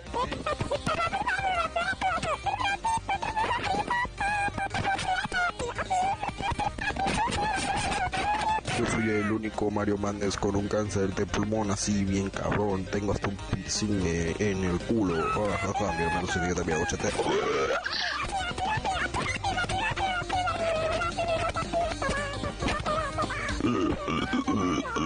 Mira, te conté que mi hermano nuestro los pedazos de triple jame, puta, la verdad es que le tengo mucho asco, amigo, que asco te tengo, Luis, Luis es un pendejo. Yo soy Reggie, mamma mía, Reggie.exe, soy amigo de Mario Madness. ¡Cierra el pico! Son los que dijiste, Mario. Que yo soy Luigi y murió. Ya no da risa. Yo soy Luigi y nunca dio risa. Boyfriend, ¿crees que no vi a la gente que intentaba copiarse haciendo variantes? Tú me diste un puto cringe. Puto meme de mierda. Ustedes ya se divirtieron suficiente. Yo soy el socio de Mario Madness y ustedes serán papeados.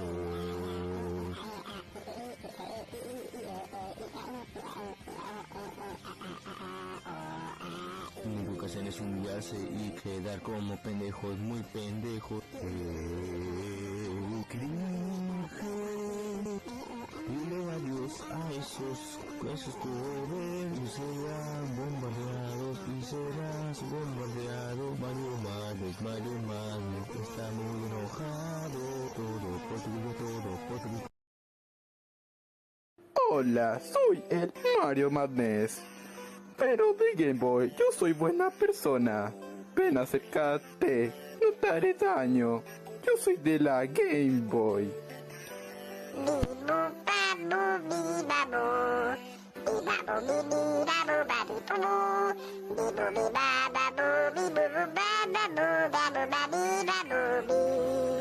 Yo soy amigo de Luigi X. Acércate, yo no te haré daño.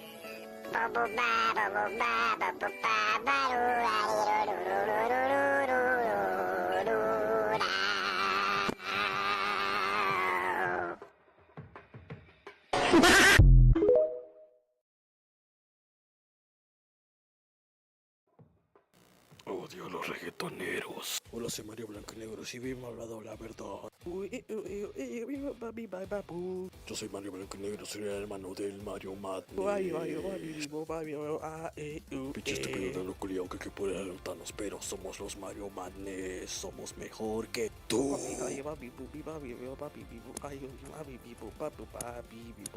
Se quemaron el meme, la verdad. Sí. Yo soy Luigi, mamma mía, Luigi.exe, soy amigo de Mario Madness. Oh, así es, yo soy Luigi, me gusta cantar de espaldas, acércate más, no te haré daño.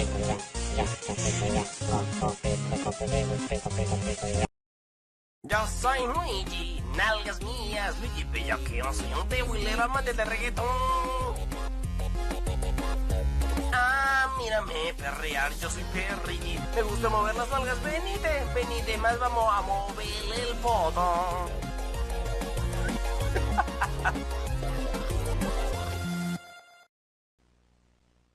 Yo soy el Super Mario Mané, yo soy el amigo de Luigi.exe.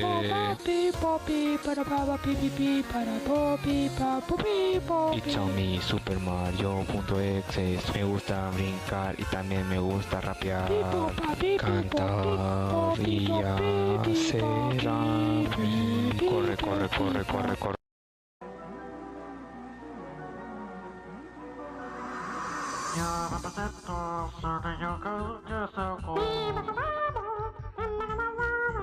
Ya me presento, solo y vete quieto, está acabado. Vete a la verga. Me embriagado, yo de varias maneras no me ayudo. Si tú no me ayudas, pues frente vas a ahogar tú también.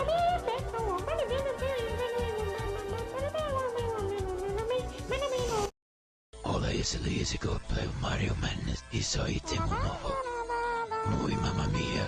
Hola, yo soy Wario.exe y tengo músculo a los huevos y el helado. Hola, yo soy y soy el caballo de Mario Madness. También soy pana de la princesa Peach, pero no me gusta que me monte. ¿Alguien quiere eso? No, eso no me gusta, pero que lo monte, eso sí. Arroz con huevo. Empanada y leche. Solo digan conmigo, Madness.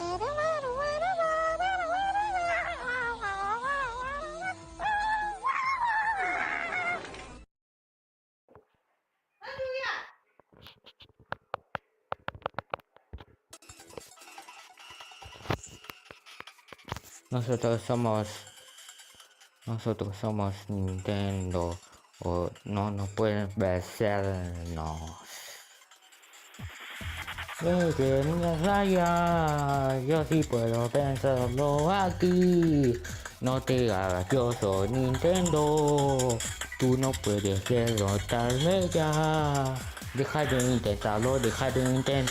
Yo soy Nintendo, no lo puedes ya, pero ya no puedes.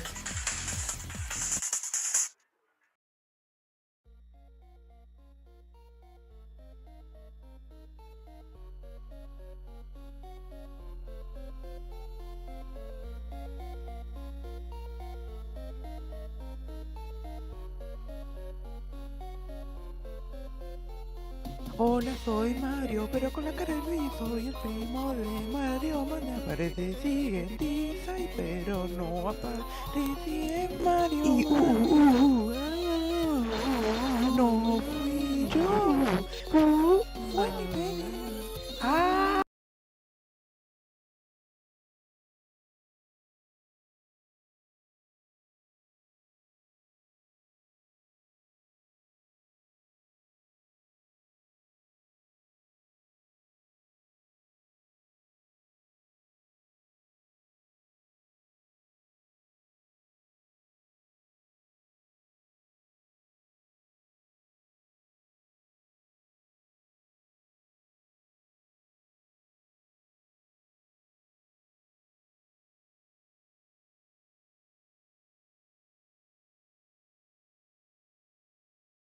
Icebergs, one of YouTube's latest content phenomenons. Now, unless you've been living under a rock like Patrick the Star does in SpongeBob, you should know what an iceberg chart or iceberg explained video is. And by reading the title, you should know what the iceberg video is about. Today, I compiled some of the most obscure and random Five Nights at Freddy's hoaxes and rumors that I could find online. And for the people that don't know how an iceberg chart works, well, here is a 10-second rundown. The top of the chart is very well-known information, and going down, it becomes more and more obscure. But in this case, I also gauged the chart on how scary some of these entries are. So once we start getting to the bottom of them, some of them start to become more obscure and more disturbing. You know, when I see people do icebergs videos, like they take like 2 minutes to explain it, even though it is literally a 5-second thing to explain. I don't understand why people do that, but anyways, I made this chart by compiling a bunch of hoaxes and such from subreddits, forum posts, and etc. And also another quick thing, this also isn't my first iceberg. I did my last one almost over a year ago on one of my favorite games at the time, Twisted Metal. And I actually used to post a bunch of iceberg videos and videos kind of like that before I started posting Five Nights at Freddy's content. So you guys should go check out that stuff, even if you're not interested in it. I believe it's still very informative and very interesting. So I know that not every single hoax or rumor will be on here, but I did try to find some of the most obscure ones that I believe no one really knew about. But before I do start this video finally, this video did take a bunch of time to get made, and it's one of the most proud achievements I have on this channel, as I really enjoyed making this video. So if you guys could just do me a little tiny favor and subscribe if you love Five Nights at Freddy's, it would be much appreciated. I know I'm not asking for much. You guys can always unsubscribe later if you don't really like my content, but if you do like FNAF or iceberg like videos or anything of the sort, you guys really should subscribe. But let's get into the video now.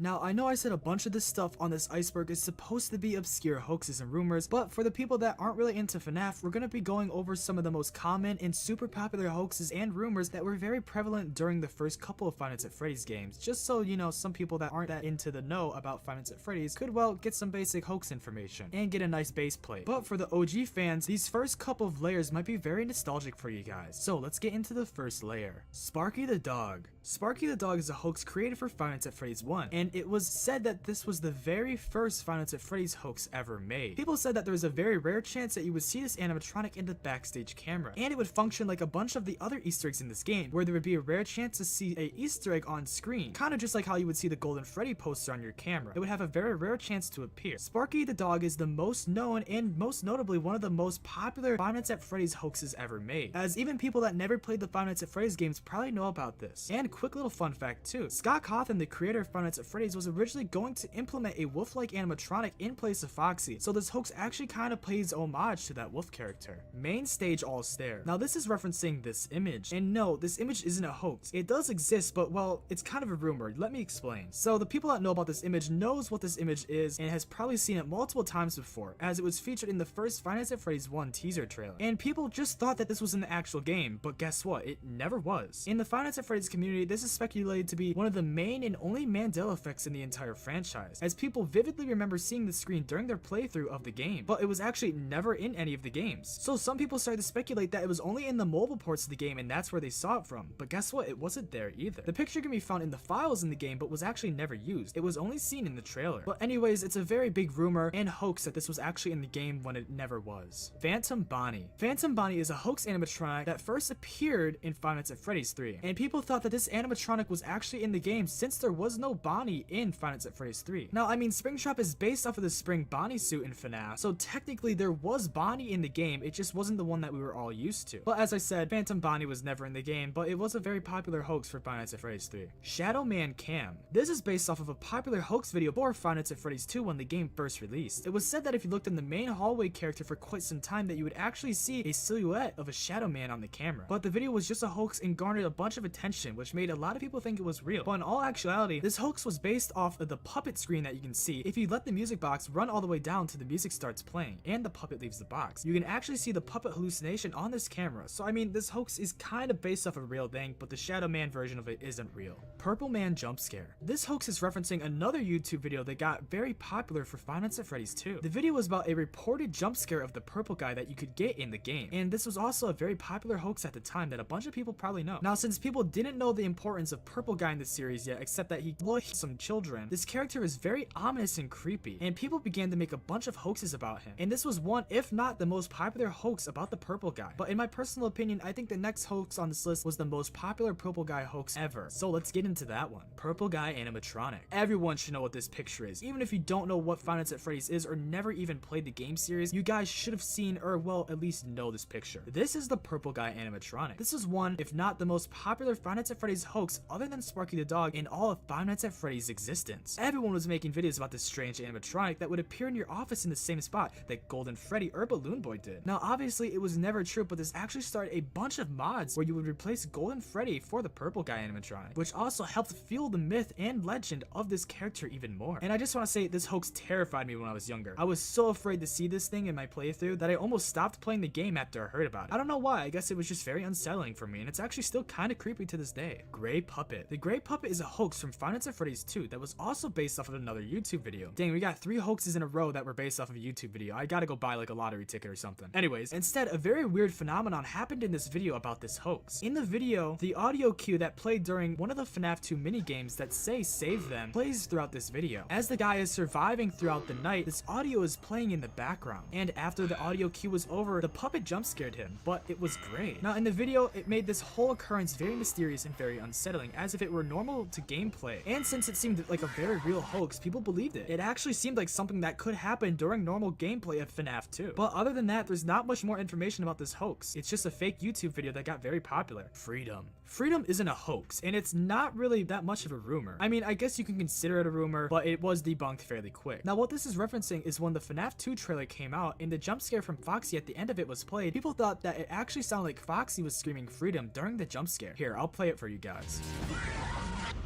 Did you guys hear it? I mean, if you really think about it and really tried to listen for it, maybe you can hear a hint of it, but in my opinion, it's a stretch. People thought these animatronics were trying to escape the pizzeria, and in actuality, that's not the case. People just thought that's what they said, even though it doesn't sound like that one bit. Plus, that's just reaching pretty far, especially when the trailer first came out and like people didn't know much about the game. But talking about reaching far when it comes to something in the FNAF 2 trailer, the next entry we're about to get into is also about something that was, well, a very far stretch in the FNAF 2 trailer. So let's get into it. Mike Kill All. And as I said, this is one of those things that were in the FNAF 2 trailer that people reached very far for. Mike Kill All is referencing the FNAF 2 trailer, and when this trailer came out, as I mentioned, people really started to theorize and think of a bunch of different things for the next Five Nights at Freddy's game. The hype was real, and to try and get some answers behind the Five Nights at Freddy's lore, this rumor was based off of the beginning of the Five Nights at Freddy's 2 trailer, where if you reverse the London Bridge part of the song, you can actually hear the children saying Mike Kill All reversed.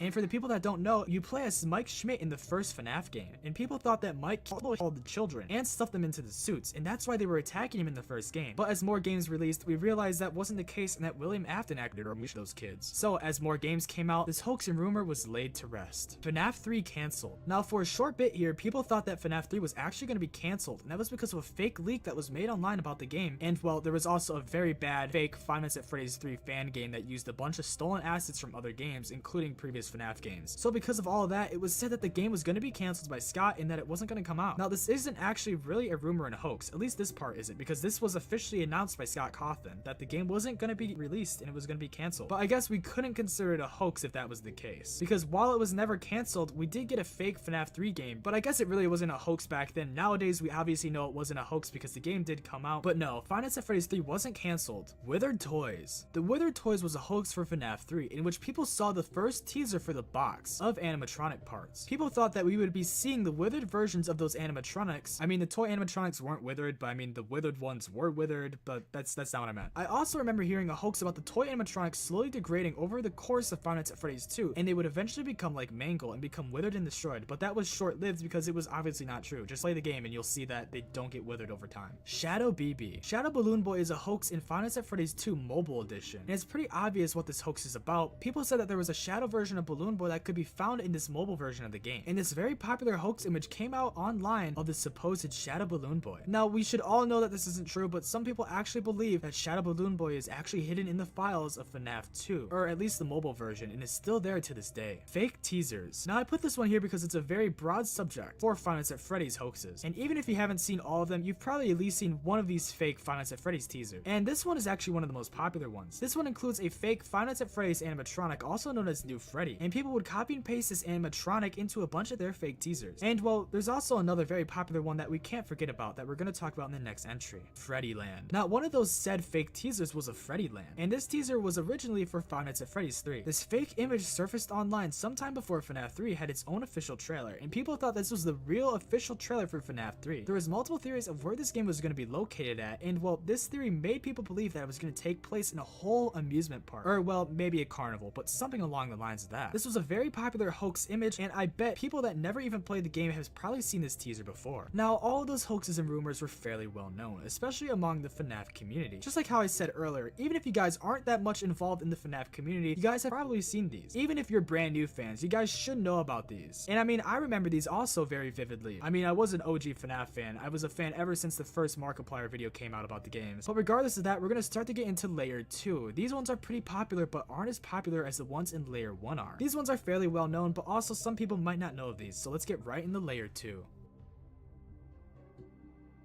Cupcake can blink. Now, as I said earlier, I was searching through a bunch of forum pages and Reddit pages for all of these FNAF hoaxes and rumors about Five Nights at Freddy's. And well, this Five Nights at Freddy's hoax actually has two variants of it. The first variant of this hoax was encountered in Five Nights at Freddy's 1, where people said you could occasionally see the cupcake blink, and you would most likely see this when you just put your camera down, and only people with a very keen and fast eye could catch it. But obviously this wasn't true. And in Five Nights at Freddy's 2, the other variant of this hoax was that you could also see the cupcake blink in that game. There was a YouTube video that surfaced online of someone seeing the cupcake blink. Now, this video was obviously fake, but a bunch of people did believe it at the time. Other than that, there's not much more information to go on about this. Freddy handprint in Five Nights at Freddy's 1. In one of the Five Nights at Freddy's images, I'm not too sure which one it was. I think it might have been a mobile icon for Five Nights at Freddy's 1, or maybe something else. There was this image of Freddy Fazbear, and as you can see on this image, there's actually a slight handprint, or at least that's kind of what it looks like, on front of Freddy Fazbear's face. And now, I mean, this isn't really a hoax or rumor because you can clearly see that it's right there. But the hoax and rumor that came out about this image was that Freddy Fazbear caused the bite of 87. Now, as most FNAF fans know, no one actually 100% knows who caused the bite of 87. Most people theorize that it was one of the toy animatronics like Toy Bonnie or Mangle, but people at the very beginning of Five Nights at Freddy's believed that Freddy Fazbear was the reason or the perpetrator behind the bite of 87. FNAF 3 Free Roam. Now, this one is obviously pretty easy to determine what's fake about it. As you can see in this image above, this fake image came out when Five Nights at Freddy's 3 was about to get released, and in this image you can actually see what looks like to be free roam for Five Nights at Freddy's 3. Now, this one is actually very easy to determine if it's fake or not. I mean, it just looked really bad. It doesn't look good, and I mean, it's one of the first images to showcase something that looks like free roam. And this image was actually part of a very big Five Nights at Freddy's 3 leak that wasn't real. And in this leak, there was a bunch of supposed images that were gonna be in Five Nights at Freddy's 3, like animatronics, teasers, and etc. And even the Freddyland teaser that I mentioned earlier was in this big leak. So people thought that this was actually a real thing that was gonna be in Five Nights at Freddy's 3. And it looked like it was actually gonna take place in the first Five Nights at Freddy's 1 game pizzeria. Now, we all know this isn't true, but before the game came out, this was a very popular hoax and rumor. Chica moved the paper pal. Now, this one isn't necessarily a hoax, as no one is 100% sure about why this happens in the game. But in Five Nights at Freddy's 2, you can see Withered Chica or Toy Chica standing right next to the paper pal in one of the party rooms. And people began to theorize that these animatronics were responsible for moving the paper pal. I mean, they stand right next to it, so I mean, I can believe why people thought this. And as I was doing more research about this topic, people said that most of the time after seeing these animatronics right next to the paper pal, once they put their camera down, the paper pal would actually be in their office. Now, I mean, I don't know if these accounts are true or not, but it is something to think about. Sugar the cat. Now, most OG FNAF fans know who this is. Now, there's a bunch of pieces of media that this character was in, especially like its main franchise. But most importantly, this character was used in the fake Five Nights at Freddy's 3 fan game. But the main hoax about this character came about in Five Nights at Freddy's 2. In the prize corner area where you crank the music box, you can actually see a silhouette that looks like a cat. Now, no, there's not an actual hidden animatronic animatronic there, it's just a silhouette. But people did think this was homage or reference to the games. Now, I don't know if that game came out before Five Nights at Freddy's 2 or reverse, but who knows? People just thought that this was a homage or an actual Easter egg or an actual hidden character in Five Nights at Freddy's 2. Salvage / Fred Shop animatronic. Now, people that watch my videos, yeah, we're gonna be talking about this animatronic again. This is like the third video that this animatronic has been featured in, but I mean, oh well, that's just how it goes. But before I tell you guys some information about it, I did make a full-length video about this animatronic that you guys should go check out. I'm not gonna go into as much detail as I did in that video, so after this video is over, go check it out. And I also featured him in a little segment in this video, so you guys should both go check out those videos after this one's over. But I will go over a quick synopsis for right now for the people that want the information on this character. But I won't go into full details, so you guys will have to watch my other video. But Salvage / Fred Trap is the name of a supposed animatronic in FNAF 3 that people thought was gonna be in the game. Now, the first ever FNAF 3 teaser kinda shows an animatronic that doesn't necessarily look like Springtrap, at least in my eyes it doesn't. So who knows, maybe Scott redesigned the character. But anyways, people thought that the animatronic in the teaser was actually different than the one in the main game, which created the hoax of Fred Trap. But if you guys want more information, go check out my main video about it. You'll get a ton there. Yeah, I know that last entry was kind of a low ball, but oh well, I gotta get that watch time in, baby. Anyways, I'm assuming most of you guys knew a decent amount of those entries in the last layer, as most of them were fairly well known. But now, as we move on to layer 3, we start to go into some of the more forgotten hoaxes and rumors about FNAF. But if you're an OG fan, you guys should still know most of these anyways, so let's get into it.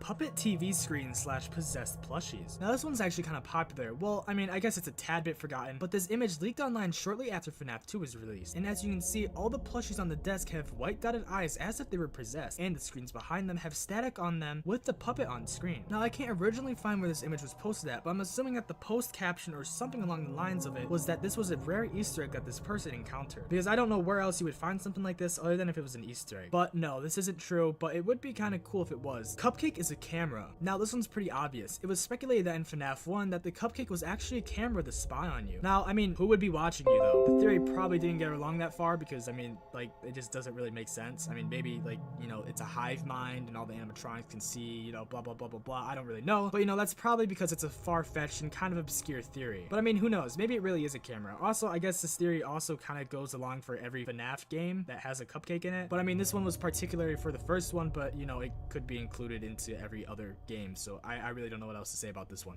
Bite of 87 cutscene custom night. Now I also actually featured this hoax in another one of my videos. And that video is the most forgotten FNAF hoax video. But I will also give you guys a quick synopsis, just like how I did for the Fred Trap entry. But anyways, this hoax started in FNAF 1 and existed actually before the Golden Freddy Easter egg, in which you would put 1987 into the custom night menu and you would get the Golden Freddy cutscene. So people speculated that if you put this code in that you would actually get a cutscene of the Bite of 87. But Scott, I won't go into detail about that here. You guys will just have to watch my forgotten hoax video after this one. Golden Freddy poster in FNAF 2. This one's very self-explanatory. People speculated that in the prize counter corner that one of the posters on rare occasion would change into Golden Freddy and will work the same way as it did in the first Five Nights at Freddy's game, where you would see it on rare occasion once you open the camera. Now obviously this one isn't true because I'm pretty sure a bunch of people would see it, especially with how many times you have to open and close the camera throughout the nights to do the music box. But who knows, maybe it's actually in the game somewhere. It's not. Withered Bonnie with a face in FNAF 3. This one is also very self-explanatory. People thought that Withered Bonnie would be in FNAF 3 somewhere, or at least a phantom version of it would be. And people speculated that he would be in the game and would have his face, unlike how he is in Five Nights at Freddy's 2. And there was a leaked image of Withered Bonnie with his face in the fake FNAF 3 image leak. But I don't know why people would have believed it, because the image looked really bad and low quality and just didn't look realistic. But I mean, I guess those FNAF fans were really desperate back in the old days.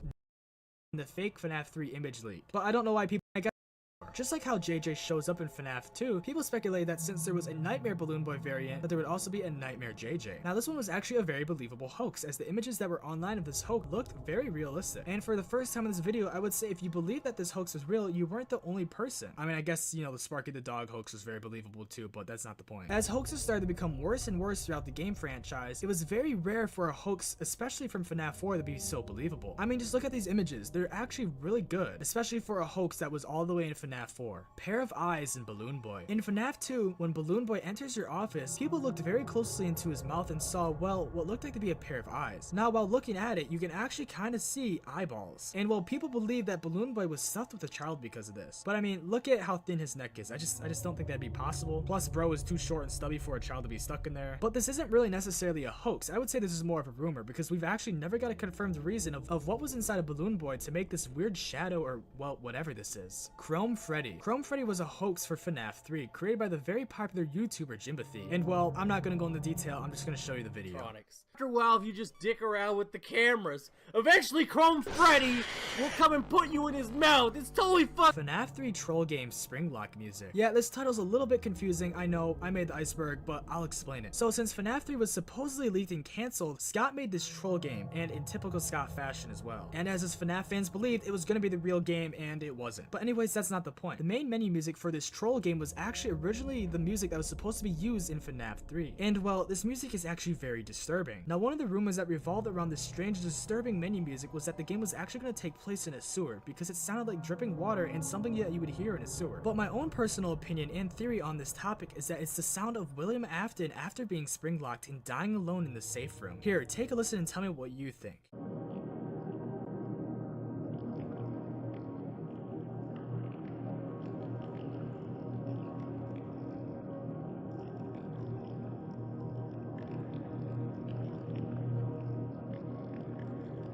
Does it sound like a sewer or a spring lock? I mean, it could sound like both. In my personal opinion, I'd like to believe that this is what it sounded like after William Afton was spring locked. Now, as we move further down the iceberg, I hope that you guys didn't know most of the entries on that last layer, because some of those were actually kind of obscure and, well, weren't that very well known. I mean, some were, but most of them weren't. I kind of tried to go in the middle there, where some were obscure and some were also really well known. But now, as we move down, we're going to start to get into some of the more obscure ones and some of the kind of disturbing ones. I had to look pretty hard for these ones, so I hope you guys don't know these ones that much.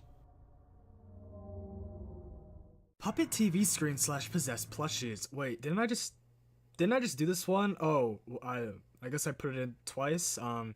Whoops, my bad. Here's a cookie instead, my bad. Bad's Bunker Theory and Sister Location. Now this rumor / hoax / theory came in 5 Nights at Freddy's sister location. After people found out where the game was taking place at, in an underground facility, people thought that the game would actually take place in a post-apocalyptic world. And people thought that Freddy Fazbear Entertainment actually started to make bunkers, kind of like how Vault Tech does in the Fallout games, if you know what that is. Obviously, that was kind of a stretch, but some people did believe that this game was going to take place in one of those Freddy Fazbear bunkers during the apocalypse. Now, other than that, I can't find any more information on it now, since every single piece of information I find is just about people clowning on this theory. But I do remember this hoax / theory being very popular when FNAF's sister location was announced. 6666 Custom Night Kitchen Camera. It was rumored that if you put 666 in the custom night menu and start the night, you would actually be able to see the kitchen camera. And while since in FNAF 1 you can't see the camera, people always wondered what was in there. People wondered if the Golden Freddy was in there, or who knows. But no, this one obviously isn't true. Funtime Chica. Now this hoax isn't actually based off of the real Funtime Chica. This hoax is about a fake sister location teaser that included a Funtime Chica design. The image on screen, as you can see, is what this hoax was. But when the first couple of teasers started to come out for sister location, this teaser was very believable at the time. But who knows, maybe it's the reason we have the Funtime Chica that we have today. Nightmare Spring Bonnie. In 5 Nights at Freddy's 4, people thought that Nightmare Spring Bonnie or Nightmare Springtrap was in the game. This hoax and rumor became popular after the Halloween update came out and introduced a bunch more Nightmare characters, which people thought that this hoax was one of them. There's some hoax images online, but they're not really that good, and I don't know what made this hoax become a thing or just why people believed it in general, but yeah. Flip Trap. Now this one's actually kind of interesting, and this is one of FNAF's most recent hoaxes. And well, it's one that actually a bunch of people kind of believe, despite of how recent it is. Now before I get into it, I tried to find a bunch of information on this, and I really couldn't. I couldn't even find any pictures of this hoax online except this one. But from all that I could gather, Flip Trap is a fake animatronic that was based around Burn Trap, or maybe it was Glitch Trap, I'm not really too 100% sure. But anyways, this hoax was based off of one of these animatronics, and was a cut version or alternative version of it. Now I'm gonna be honest with you guys, I do not know if this is true or not because I couldn't find that much information online about this, so if I got any information wrong, which I'm pretty sure I did, please tell me in the comment section below as I want to know more about this hoax. Shadow animatronics are night guards. This is a theory for FNAF 2, and it's about the shadow animatronics, obviously. This is one of my personal favorite theories as this one could be plausible. This rumor just states that the shadow animatronics are hallucinations brought on from dead night guards that worked previous shifts and died, or are just souls of dead night guards and etc. Now looking back, this could be true, which makes this theory / rumor way more interesting, and it's still pretty cool to think about, and was way more popular when the game first came out. Real life Freddy Fazbear's Pizza. Now everyone should know about this hoax, and I don't know why I put it so far down, but oh well, I guess I did. Just ignore that. But this hoax is very easy to explain, as an image surfaced online shortly after the first FNAF game came out. And well, this is it. I bet all of you guys have seen this image at least once. People thought that this was a real image, and well, I mean, who can blame them? Springtrap is Golden Foxy. Now Now this hoax slash rumor is talking about the first Five Nights at Freddy's 3 teaser. As I mentioned in the earlier entry, Fredtrap was a hoax revolving around the first Five Nights at Freddy's 3 teaser, as no one knew who Springtrap was or what animatronic it was based off of. So some people actually believe that this was a version of Foxy that was golden. Now this hoax died out pretty quickly, especially after the Fredtrap theory started to come around. But I would say that some people did believe this for quite a very long time, and there's even a little bit of fan art about this character, which means it did get a tiny bit popular even if I've never heard about it until I did research for this video. Well, I hope you guys learned about some new hoaxes and rumors in that layer because, well, I know I did. Now some of those entries are pretty creepy and honestly kind of unsettling and disturbing. I know the first couple of layers didn't have that many creepy hoaxes involved in them, but now we're going to start to get into some of the more weird, strange, and kind of disturbing entries on this list. So let's get into them. FNAF 4 took place in a museum slash auction house. This entry brought back some serious memories. This rumor slash theory was about where the FNAF 4 game was going to be taking place at. And after the first Five Nights at Freddy's 4 trailer came out, people started to think that these animatronics were in an auction house or auctioned off to the player's house. I mean, in the first trailer, you can see a house and the animatronics are roaming around in it. So people believe that some people bought these animatronics either as memorabilia or etc. And well, they were still possessed and were still coming to kill you. Another popular version of this hoax is that the game was going to take place in a museum. Now this version of the hoax came out before the trailer came out, because as we can see, the game took place in a house from the trailer and it just wouldn't make sense. But when the first couple of teasers were posted on Scott's website, people were really into that idea that after the third game when Fazbear's Frights got burned down, a bunch of memorabilia was getting auctioned off and sold, which is why the game took place in a museum. Now imagine that, like a night at the museum game, but instead of it being related to the movie franchise, it was all Five Nights at Freddy's. The idea is very unique and I feel like would run pretty well with the storyline or for its own unique side storyline. I don't know, but this is one of my favorite theories slash rumors that I kind of wish was experimented on in more fan games or in the Five Nights at Freddy's franchise in general. Screw security breach, put that stuff in a museum, make the story around it being auctioned off and it still being haunted, and boom, that would be a terrifying game. Mic Trap. Before Springtrap was confirmed to be William Afton, people actually thought that the corpse inside was Michael Afton, and people called this hoax version of Springtrap Mic Trap. Well, there's actually another version of this hoax that is more popular and well known than that version, and that version of the hoax is when you get stuffed in Five Nights at Freddy's 1. Some people named this animatronic Mic Trap, especially after FNAF 3 came out. People thought that this was almost like the same thing as Springtrap, except just a different animatronic suit. And it would have been the same thing basically, puppet reflection in window. Now this one doesn't have that much information around it except a simple image. In Five Nights at Freddy's 4, you could see on the right hallway there's a window, and while looking out the door to see the hallway, once you flash your flashlight on, people thought that you could actually see the puppet outside of the window. And well, let me just show you the screenshot. I mean, you can kind of see an eyeball, you can't really see anything else, but I guess I do understand where these people are coming from. Maybe it's true, I don't know, it's a bit far-fetched, but you never know. It could have been foreshadowing Nightmare Beyond in the Halloween update, but honestly, I think that's stretching pretty far too, so I don't know. You'd have to escape after every night in FNAF 3. Now this is an awesome hoax, and I really wish this was implemented into one of the games somehow. Now I don't know why people thought this was a thing, especially since this hoax was only just for Five Nights at Freddy's 3, but before the game came out, people speculated that you would actually have to escape Fazbear Frights every night to beat the night. So you would do your shift, and then afterwards you would have to escape. I mean, I guess this rumor and hoax could go for any Five Nights at Freddy's game, but apparently this one got super popular for FNAF 3, and while I think people just wanted to have a free roam game at that point, it's still a very unique hoax, and I wish this was implemented onto one of the games. Freddy goes through doors. Do you hate when you're playing Five Nights at Freddy's 1 and Freddy jump scares you from seemingly out of nowhere? Well, what if I told you that he is actually an omnipotent being that can teleport through doors? Well, that's what some people thought for Five Nights at Freddy's 1. People thought he could just simply teleport through the door. Yeah, I kind of put this one as a joke entry. Some people did actually believe it for a short amount of time, until it was just, you know, obviously debunked immediately after because he can't teleport. Now, you know who can teleport? Golden Freddy. But no, it wasn't about Golden Freddy, it was just about normal Freddy. So yeah, I don't really know. Owner of restaurant named Freddy. Okay, now we're getting to some OG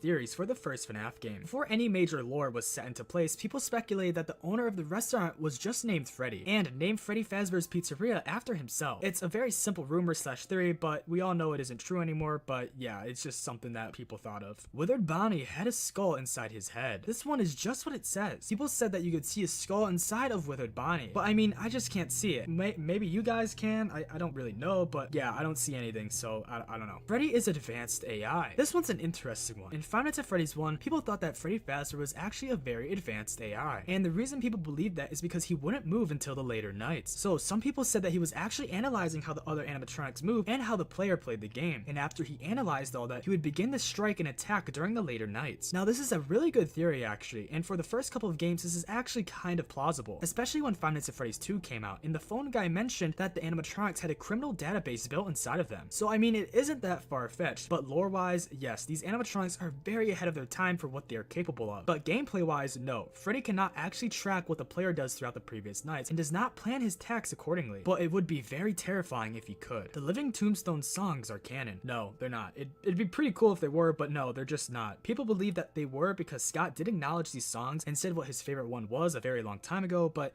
for some reason people thought that this meant they were canon, but no, they're not. Now, I hope most of you guys didn't know about those previous entries, as those ones are super obscure and aren't known about at all. But now, we're getting into the final layer. A lot of these were based off of actual hoaxes and theories about the games, but 2 of these entries I actually made myself, so you'll never see these hoaxes anywhere else on the internet, until well after you see this video posted, and then boom, you'll see these ones on the internet, but you know what I mean. So throughout this layer, I want you guys to try and determine which ones I made up and which ones I didn't. You know, let's have a little fun with this last layer. But anyways, let's get right into it.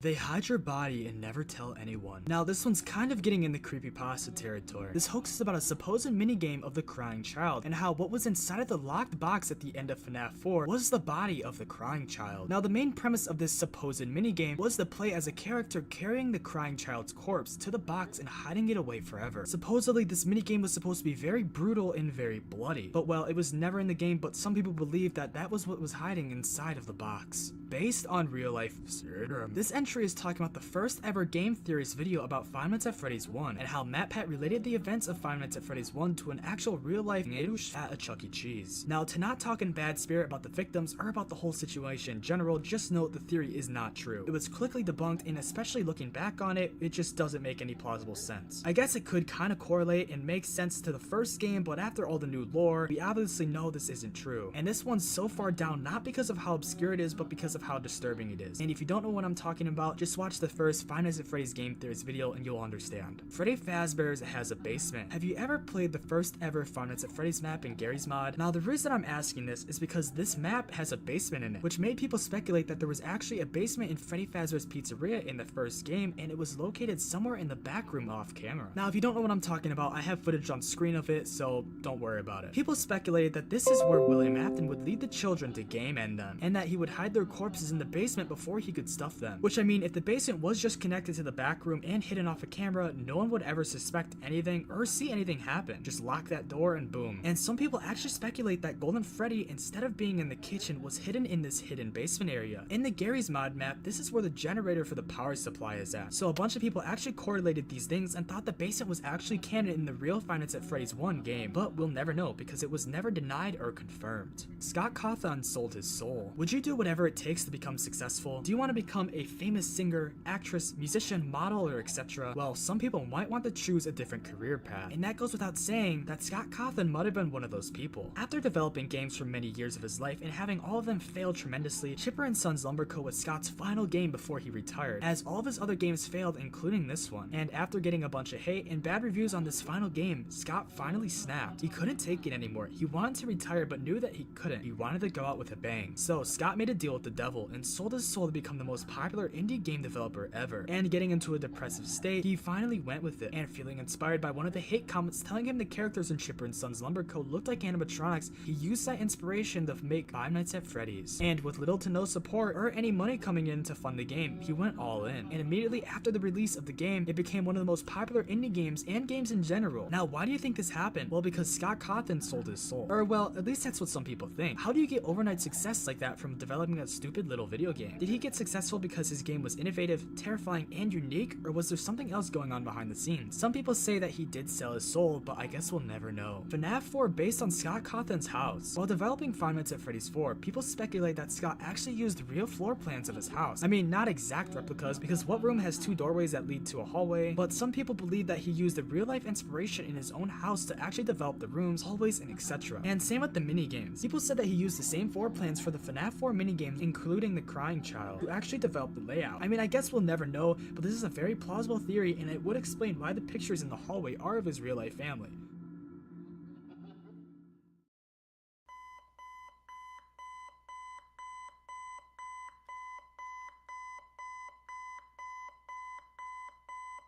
Congratulations, you survived the Five Nights at Freddy's hoax and rumor iceberg. And most importantly, you survived the final, most terrifying layer of the iceberg. Now put your bets down on which 2 hoaxes were mine that I've made up. I'll give you a couple seconds, alright?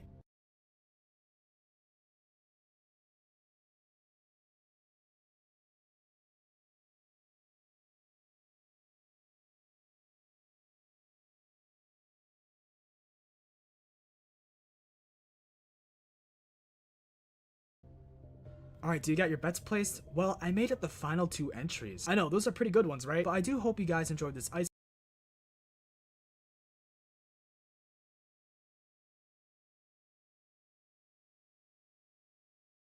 These models were finally sent to Robert, and as he began to activate them, the animatronics looked at him perplexed. As they looked at their surroundings and body, Bonnie asked, "What have you done to me?" in a human-like voice. Robert switched on the normal AI mode to avoid this strange behavior and continued setting up the building for opening. Sometime later, the restaurant finally opens to become a success, but shortly after, Robert passes away and gives the restaurant to his son Jeremy. Jeremy had no interest in the restaurant, so he sold it to another company, and shortly after selling it, the place began to get taken care of less, and the free roam mode was activated on the animatronics, so the staff didn't have to deal with them as much. But due to the neglect of the restaurant, 5 children were murdered by Freddy Fazbear due to his anger of being put into the suit. But another incident occurred right after this, where Foxy also attacked one of the CEOs of the company for the same reasons, which caused the company to sell off the restaurant. Luckily, someone else bought the restaurant right after this, with the new owner changing many things to the restaurant. The new owner only set the animatronics to roam at night, which prompted them to hire night guards so the animatronics wouldn't leave the building. But shortly after, the place was closed due to the former security guard, Mike Schmidt, suing the new owner for his life being endangered. As police investigated, they found all the corpses and remains hidden within the suits.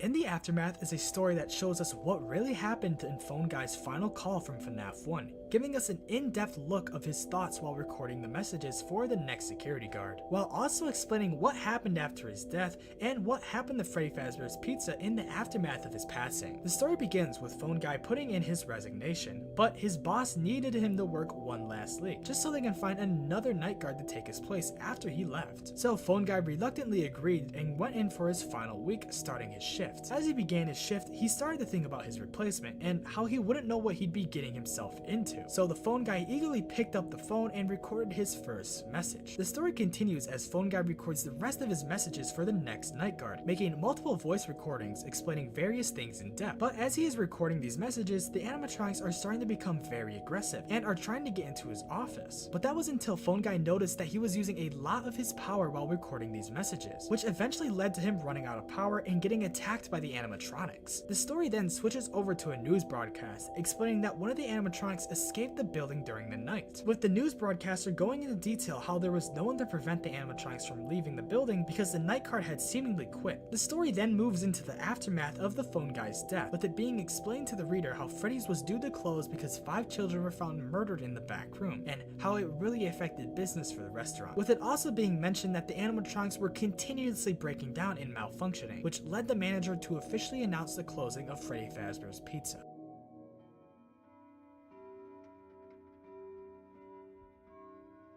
The Bite of 83 is one of the most iconic FNAF moments in the entire franchise, and this story decides to take that event and show the story to us from the perspective of a bystander at the pizzeria. The story begins, narrated by a little kid going to Fredbear's Family Diner with their parents. As they enter the building, they can see a young boy crying while underneath a table, clearly terrified to be there. So the narrator went up to the crying child and asked him what was wrong, but he didn't get a response from him at all, so the narrator just went back to his parents. Later on throughout the day, the narrator noticed that 4 teenagers all wearing animatronic masks started teasing the child, but with the narrator being afraid of the teenagers, he didn't bother snitching and telling his parents about the teens, afraid that he would get bullied too for it. But that was when the narrator noticed that the teens were teasing the crying child by putting him closer and closer to Fredbear, until they finally put the crying child's head in the Fredbear's mouth, killing him as the mouth shut on his head.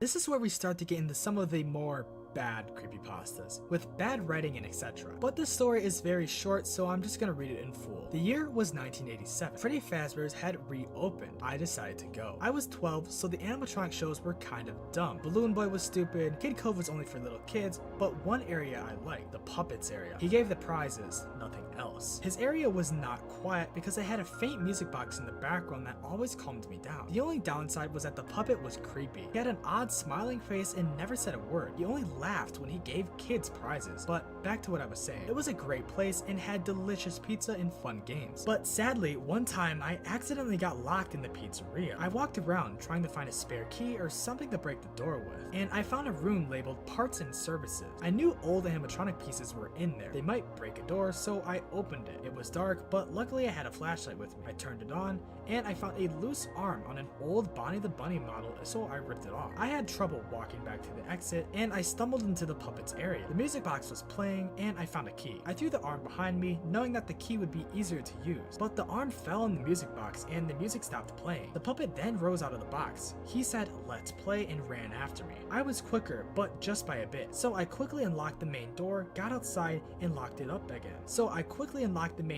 Ran outside, and locked up the door again. I ran home, crying. I got back home haunted by the nightmare that forever stayed in my mind.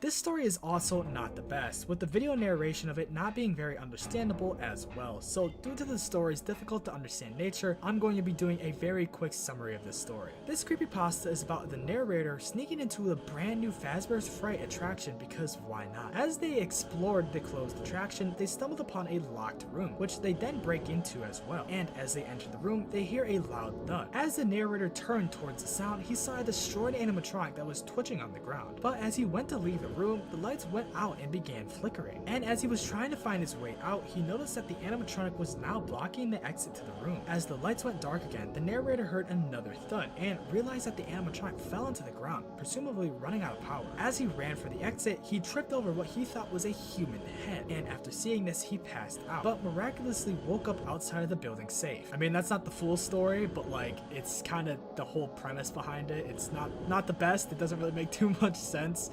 So, this is the best I can do.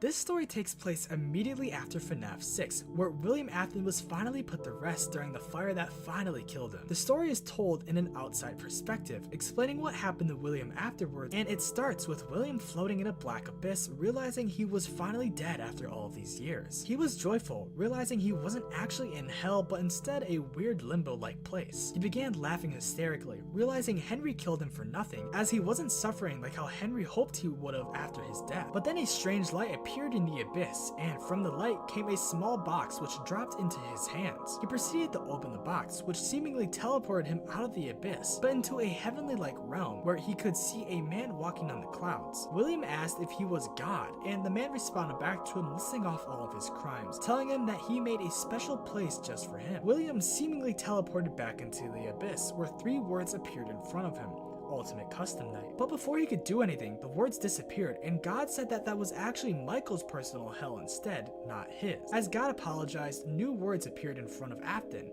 them saying Ultimate Punishment Night.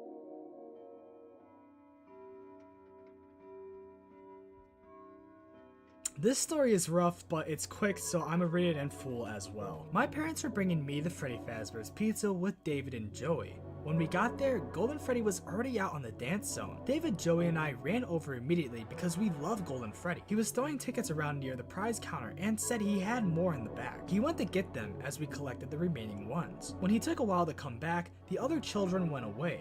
But we had just gotten there and he left so soon, so Joey, David, and I went to go find him. We entered one of the rooms and then the door closes. We turn around to see Golden Bonnie. Joey loves Golden Bonnie, so he went in for a hug, and he got so excited that after he hugged him, he went into shock and fainted. He must have had ketchup on him because it started pooling around him. But then everything went cold and my mom told me to keep my jacket with me. But then I see David fall over too, and the Bonnie picks him up and the lights go off. Then I hear metal clanging together.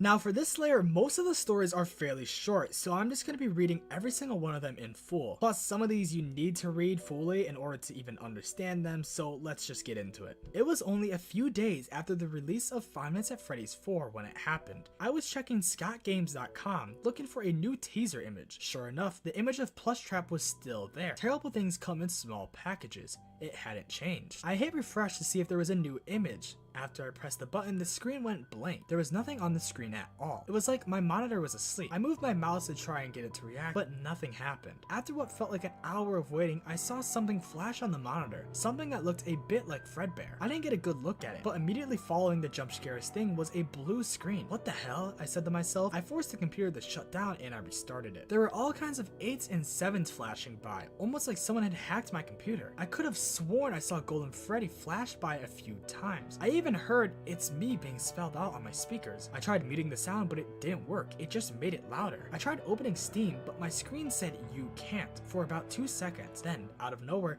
all of the icons on my desktop disappeared. Recycling bin gone, FNAF 4 gone, Team Fortress 2 all gone.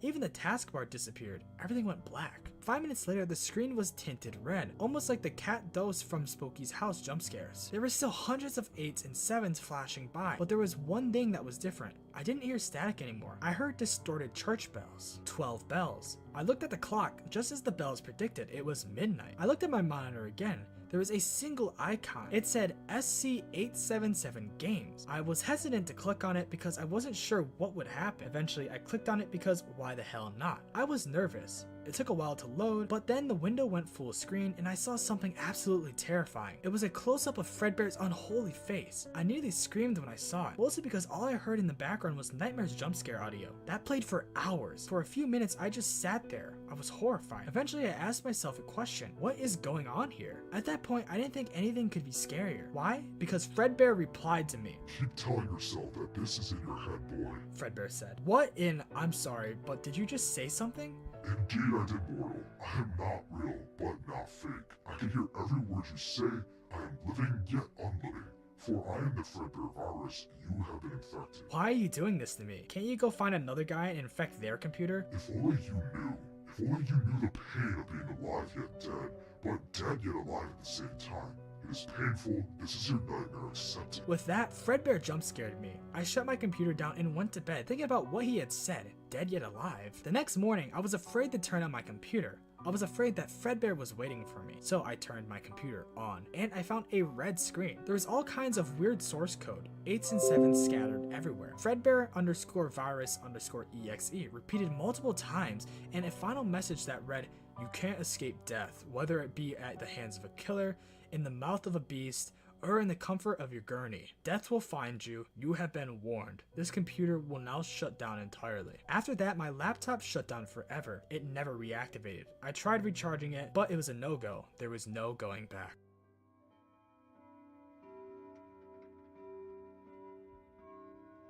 This is your classic EXE creepypasta. Of course I had to put one on this list. So anyways, here it is. FNAF 3 just came out, and I've been a fan of the series ever since the beginning, especially after everyone was making theories about the story. I wanted to play FNAF 3 when it came out, but I never really had the money, so I was looking for the game online, but all I could get was links to buy it. The only links I were finding were for a website called Pirate Bay that was using a separate program, so I tried installing the program to get the game and it worked for a while. But instead of it being called FNAF 3, it was called Springtrap. I guess it was to make things more sneakier, but I don't know. When I loaded up the game, it only had Springtrap on the menu, and I knew who he was because of all the theories online. But his eyes were staring at me, not the cursor, but at me. So I loaded into the game and I was a security guard, but instead of being in the security room, I was at the main door of the place. Text faded onto the screen saying escape, and I heard things fall behind me. I turned around and nothing was there, so I tried opening the door, but it was locked and needed a key. I went into the first room I saw, and it was a closet. There was nothing in there, but as I turned around, Springtrap was standing behind me staring at me. He then walked away, and I exited the room to check the others, and I couldn't find the key. So I headed back to the main door, and Springtrap was standing there with a key around his neck, and he took it off and gave it to me. As I opened the door to walk out, he said, "I always come back," and he pulls me back in and starts tearing me to shreds.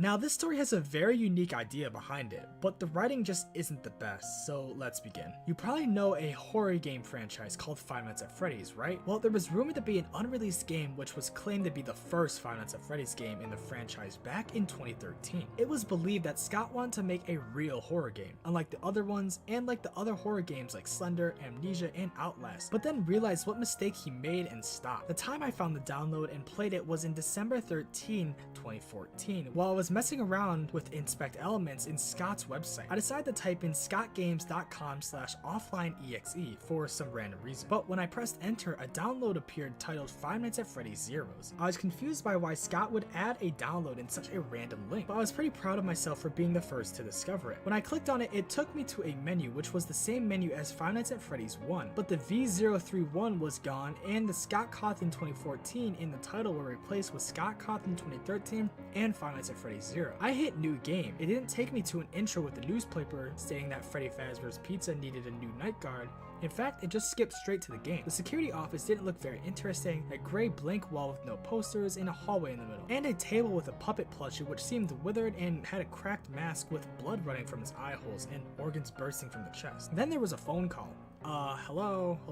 Well, if you're hearing this, your chances are death will come for you. You made a poor career choice. Death will come for you? What kind of employee would say that? I decided to open the camera. I realized that there was only two cameras, cam 8 and cam -6. I flipped to cam 8 to find that Golden Freddy was standing in what appeared to be a child's bedroom with a realistic baby in a crib behind him, crying. The strange thing about Golden Freddy is that the jaw was missing and he had bloodshot eyes. I switched to cam -6, which had no signal. I checked the hall light to find Golden Freddy, again but with no jaw, but now with blank soulless eyes. I tried to close the door, finding out that the door button wouldn't work as it looked like blood was spilled on it. Of course it wouldn't work. Why would a door button covered in blood work anyways? I checked the hall light once more to see if Golden Freddy was gone. When I checked it, it went black for a second and then went back to normal, except the door was absent and that the puppet's tears and lipstick were gone and they were washed off. This is how the story was written, guys. I know it's a little confusing, but I'm reading it as it was written. I checked the cameras again. This time there was a new camera, cam 0. I checked cam 0, finding that it was a non-8-bit recreation ending of FNAF 3, where Purple Man gets killed inside a spring trap, but not 3D rendered. In fact, it looked like as if it happened in real life. In fact, the ghosts of the 5 children looked like they were burned alive. That was when I heard a scream. In fact, it sounded very realistic. I jumped out of my seat. I scrambled to get back on my feet and checked cam 8. When I checked it, something was different.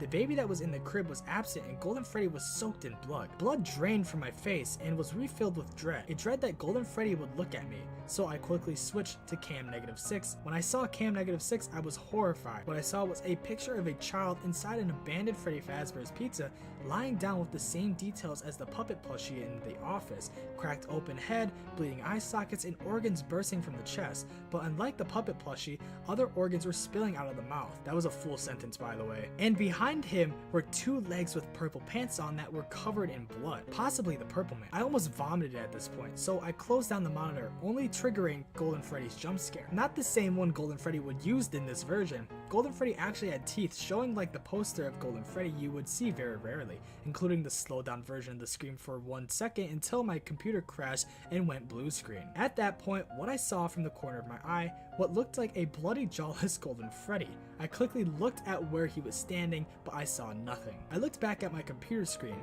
which was still the BSOD. I tried restarting, but I got the same blue screen, meaning I had to reboot my computer. This time it booted up as normal. That's when I got to the Windows 7 startup sound. In the middle of that, the same Golden Freddy jump scare appeared, but unlike the other one, it didn't cause my computer to go blue screen. In fact, it stayed even after the screen. I tried shutting down my computer by holding down the power button, but it didn't work. I waited for it to end. It stayed for 2 minutes, then it finally went to desktop. This time, there was a notepad on my desktop. It had no name. I opened it only to find it said, "Can you guess who I am?" Blood drained from my face. I deleted the text file and emptied my recycle bin. Last night, I was about to enter my bedroom. I saw the same figure running through the hallway. Yeah, that story was ooh, that story hurt to read. That one was bad. Bad story. Not hating. It was probably a young child who wrote it, but that one was a mess to read. Anyways, let's get to the next one.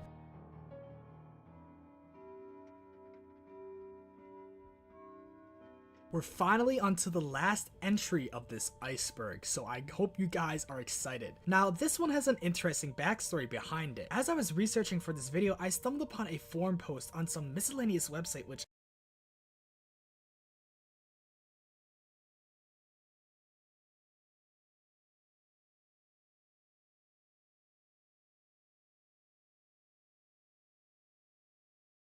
Three, two, one, go!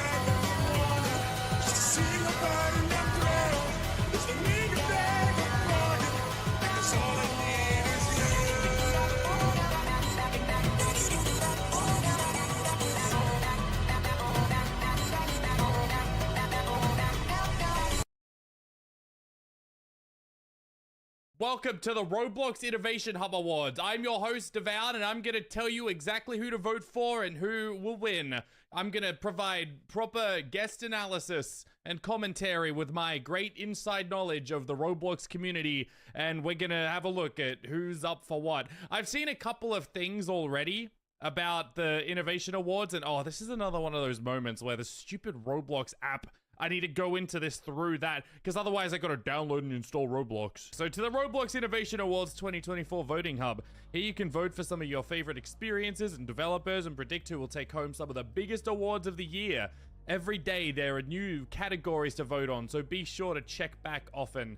All right, so are these the, oh wow, no, yeah, we got a lot of things here. Can they just teleport us to these places? Because I feel like I'm gonna miss some. And also, by the way, I like how they got the hub from the other event. I forgot what it was called. It wasn't the classic event. It was the badge hunt thing. Anyway, well, let's what predictions? Okay, I can do predictions there. Very cool. But let's start with best video star, since that seems to be the closest. And so here we've got Creek, we've got Lana Ray, we've got Poke, and we've got Connor 3D. I'm pretty sure the majority of people already know who I'm gonna vote for, but I want to talk about why these people are here. So Creekcraft, for example, one of the biggest streamers in the world, a massive content creator. Is the light flaring up? Is the sun about to explode? I've got a window open over there. I don't know why the light just suddenly went huge, but yeah, massive content creator, huge Roblox streamer, probably the biggest guy on Roblox, I'd say. Totally makes sense why he's here. Now, on the other hand, let's take a look at Lana Ray, for example. Let's see what she's all about. Oh dear. Oh no. It's a Royale High. Okay, I didn't realize it was Royale High. So she does a lot of Royale High stuff, I guess. And Roblox TikToks. Hi, it's me, Devoun from the future, editing this at 11 p.m. I just want to sleep. But I'm editing this right now, and I'm here to tell you that I was wrong about Lana Ray, because she doesn't just do videos and stuff. She does live streams, and she's changing the live stream game when it comes to that, on that side, that category that Creecraft doesn't cover, you know, the dress to impress, which, by the way, is the name of the game. It's not actually Royale High. I am an actual idiot burger. I am so stupid during that video. I don't know what happened. I only had one brain cell when it comes to those sort of games, but yeah, so she does that, and she also uses a lot of shorts too. She's like merged the holy trinity of content together, and so definitely worthy of a Roblox Video Stars Award. And it's kind of like it's got Creekcraft versus Lana Ray, and that's the real competition. There was some drama on Twitter because Creekcraft said, hey, this will be the craziest competition between the two biggest streamers on Roblox, and Poke is like, yeah, what about me? You react to Skibbity Toilet, nerd. And then there was a bit of drama there. That was quite funny. But yeah, go Lana Ray. Poke. Now, that's a name I haven't heard of in years. That's a name I haven't heard of in ages. I remember when Poke quit Bloxburg or Brookhaven. I guess he's back now. But he's a big creator of these types of content, you know? Lots of role-play type videos. Very, very cool. Very cool. It wasn't there like an actual, yeah, he's got two channels there. He's got Poke and Poke Brookhaven. And yeah, he's not really active on Poke. So now it's more Poke Brookhaven now. And I think, again, it's kind of weird. I feel like the people here were selected by the Roblox TikTok account person, because I feel like these are all very TikTok-worthy picks. But hey, again, I'm not the target audience. But it's just weird that, like, you know, this seems to be poke past his prime. Because, you know, we look back... wow, really? Well, I guess he is in his prime. But this is Poke Brookhaven prime, remember. If we look back at the main Poke account... Why is my screen recorder up here? Let me get rid of that. If we look back at the main Poke account, you can see the difference. This one... The top videos, we're talking 5.5 million. We're talking millions of views, and then nowadays, you know, it's just like thousands, which is more than me, so I can't really talk. But yeah, still gameplay focused, you know, I like it. And then Connor 3D is a very controversial one. I've seen people yomping about it. I don't know what yomping is. I was gonna say yapping and yelling, and I kind of got into yomping because my brain got caught. And this is interesting because Connor 3D, he's not really a personality-focused content creation. He's more of a helpful content creator, you know, someone who actually has a benefit on society, unlike the rest of us. So he makes a lot of videos talking about how to get these badges, how to get these things in the event, blah, blah, blah. There's a little bit of controversy because a lot of people are saying that, oh, you know, Connor 3D, his content, that's not worthy of Video Star of the Year. Pfft, cringe, because he doesn't actually, you know, do wacky things on his channel. I could make this content easily as well, like blah, blah, blah. And I think that's fair, but I also think if you want to vote for the Video Star of the Year, the best video star, he's a video star, and a lot of people would probably find his content useful. And I gotta give it to him. He really steps up. He's been doing this for... Okay, don't ignore that one. I don't know what he was doing with that. But he's been doing this for years. That's commitment to the work, dedication to the craft. So I think it's cool that he's actually there. But I've got to go to with Creekcraft for this one because I just think Creekcraft really brings the Roblox sphere forward. Because Lana Ray focuses on, like, you know, Royale High and the fashion sort of challenges. Poke is a role play. Connor 3D is purely events, but Creek does all of them. Maybe except the Royale High fashion challenges, but he focuses on everything related to Roblox. Anyway, that took way too long to just pick one.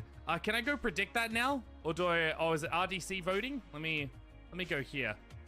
Oh boy. Okay, hold on. We gotta, yeah, there we go. Okay, Star Code Real Creek is mine, and I guarantee you, I think he's gonna win it. Has he won it before? I don't even remember. Hold on, I gotta look this up. Has Creekcraft won the, what is it called again? What's this called? Innovation Awards? Oh, I'm look like a boomer looking this up. I could, yeah. I don't think Creekcraft has been nominated or won any of them. Surely he has. Hello, me again, round two. Another thing I just noticed, I'm really fact-checking myself here. When I said that Creekcraft hasn't won an award yet, that was wrong. Get falsified, nerd. Get fact-checked. He won the Best Video Content Creator at the 8th Annual Bloxy Awards. So go Creekcraft. He's a big winner. Big boy. Ready. Coming back for another one. Okay. Bye. Let's head over to the next one then. Because I actually prefer seeing the things here than not. Oh boy, the Best UGC Creator. Ooh, I don't know any of these guys. I'm sorry. I'm not a UGC follower, dude. They could make a fart UGC and I wouldn't even know it. So let's have a look first at Reverse Polarity. Reverse_polarity. And so this fine fellow, I'm gonna judge them based on their quality of their UGCs. As soon as I figure out where they post their UGCs. Oh, here we go. Okay. So, he's made the cockroach suit. That's kind of banging though. Oh, the banana suit. That banana suit's like one of the most popular UGCs on Roblox. Look at that, 346,000. Okay, Reverse Polarity, pretty good creator. I like so far. Maple Stick. Now, I think I have heard of Maple Stick before. I'm sure I've heard of Maple Stick maybe somewhere. Somewhere silly, somewhere goofy. I wish I could just look up, let me look up Maple Stick. Actually, I just gotta go to the catalog, don't I?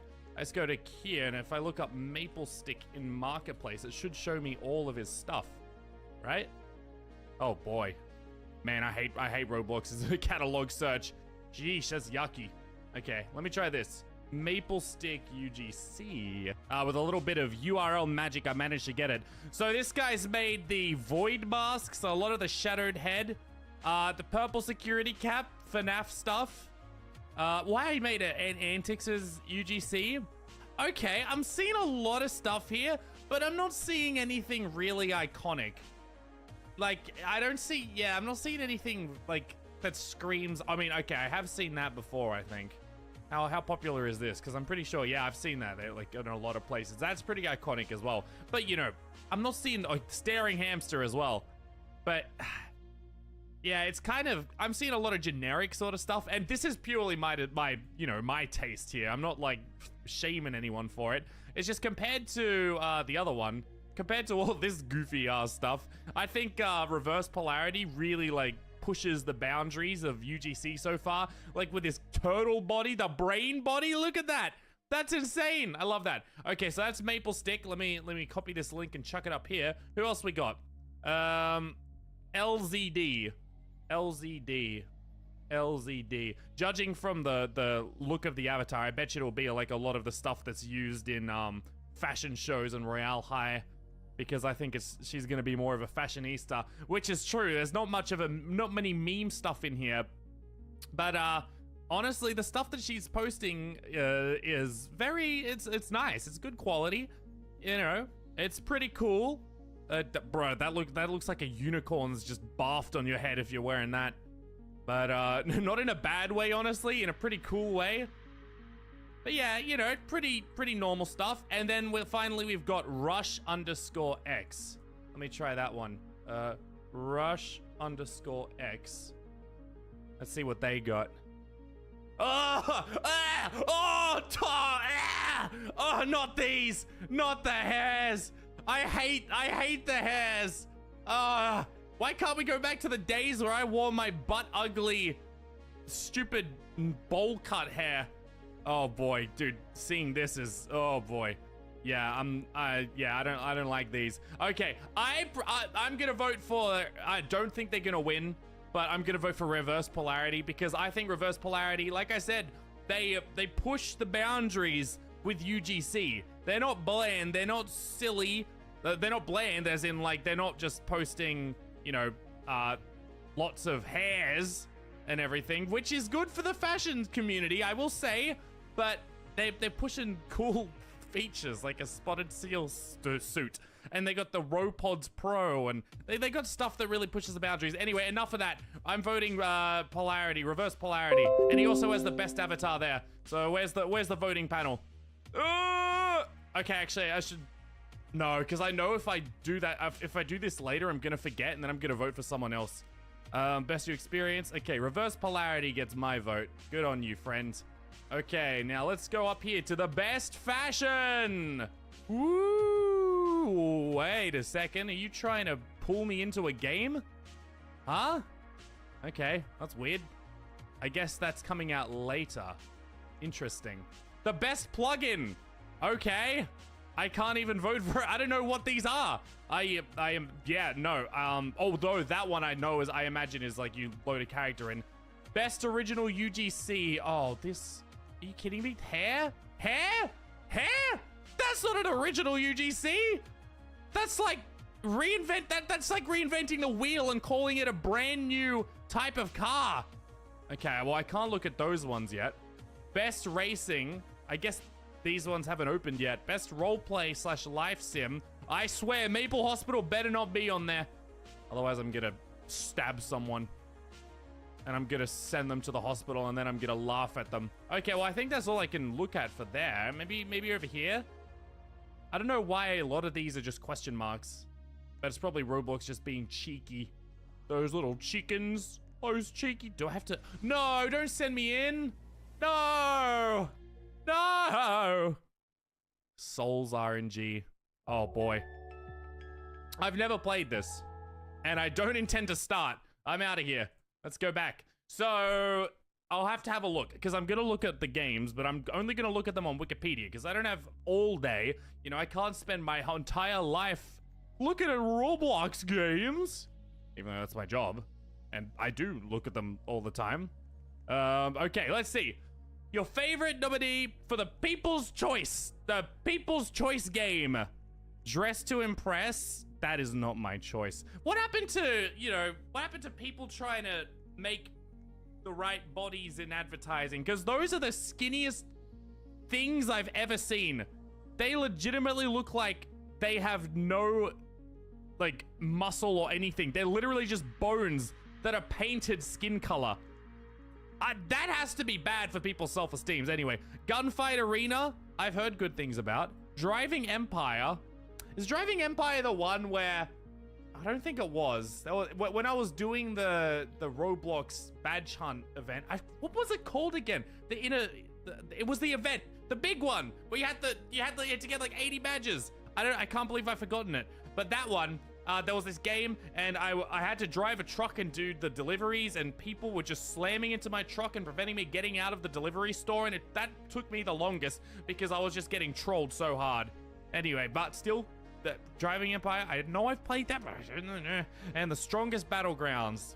So I don't know. I haven't played the Strongest Battlegrounds, but I'm just not a fan because of the YouTubers that I've seen making content on the Strongest Battlegrounds are like, I brought my girlfriend Tatsumaki and I made her cheat on me with my friend Bill. And then Bill's like, hey Arthur, oh, you got a girl here, hey babe. And then he whispers like, it's the fakest stuff. And I don't know why it's popular in the Strongest Battlegrounds. Like, that's the sort of thing I expect to see in Brookhaven. So I don't know why it's popular, and I have a bad taste of the Strongest Battlegrounds. And on top of that, I haven't, like, there's no progression, right? Don't you just pick a thing and then fight, and it's just basically, it's a skill mastery game, so you actually got to, learn how to fight with skills. That's as far as I know. But I'm gonna give it to Gunfight Arena, since I think that's the most fun out of the ones that I have actually played and I've seen, and the least cringe. Anyway, the best new experience. Wait. Okay. It's a bit weird that you can have the best new experience and then also be People's Choice. I mean, unless it was like a whopping slam dunk. But I don't know if Dress to Impress is a slam dunk for me. So, Souls RNG. Okay, I've actually got to look up this game. Souls RNG. I'm like a grandpa learning about new technology that's come out. So what's... Oh, that does not help. Let me just look up Souls RNG on the actual website. Maybe that'll give me a better idea in the description. What is Souls RNG? Click the roll button to get 90 plus auras. Craft unique gears with your auras. I don't like these games. I don't like the games where you RNG. Because the thing is, like, the reason people play these games is because by getting the super rare items, they feel special. But the problem is the rare items aren't actually that rare, and pretty much any good player in the game has all of them. So it's just then at that point it just becomes like, oh, everyone has these really cool abilities. Then you can craft things. But it has 105,000 players, so maybe I got to give it a go. Maybe I'll love it. Honestly, I can see myself, vibing with it if the actual gameplay is good. So that was that one. What else is there? I've seen a Dusty Trip. That's a pretty good story game. I don't know. Let me see. A Dusty Trip. Let me just have a quick gander at my favorite YouTuber, this guy, who I love. Tigo, let's get home. I'm tired of being here. 60! We still haven't found any water in this desert. No. Okay, I regret that. But okay, so it's like a story game, right? Pretty cool. Pretty interesting. Pretty nice. I should try that. I should play that sometime. It looks like a pretty good one. But, we're not going off of what you've played. We're going off what you think about games you haven't played, and you still get to say a vote because that's how democracy works. So I'm not gonna pick that one right now. Anime Defenders, I'm very biased against. I really don't like anime games on Roblox.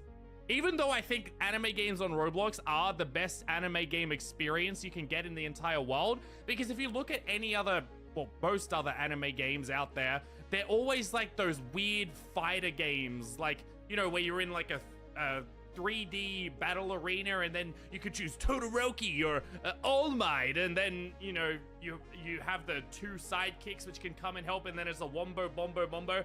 Like, those are the only anime games I see, and I'm disappointed. We could get a really cool, like, MMORPG one, but no, we don't.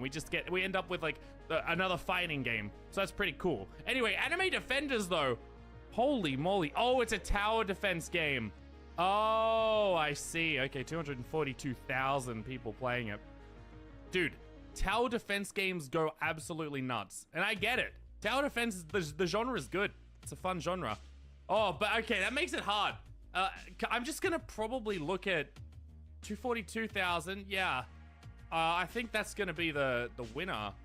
A Dusty Trip. Because a Dusty Trip has 25,000. Okay, if this is so popular, let's see how many players it has. Dress to Impress, huh? Oh my god. That is impressive. I need to see this game. I hate this. This is so ugly. That is the ugliest thing I've ever seen. Like, I hate that face. Why? Please, even bring back one of the Roblox Arthro faces. It's just so gross. Okay, but okay, look, let me, just to sate my curiosity. What the? Wow, why? I look like I'm an angel now. Holy moly. I must apologize. Is that better? No, it's pretty bad. This is why I hate sunlight. Gamers weren't made for sunlight. That should be a bit better.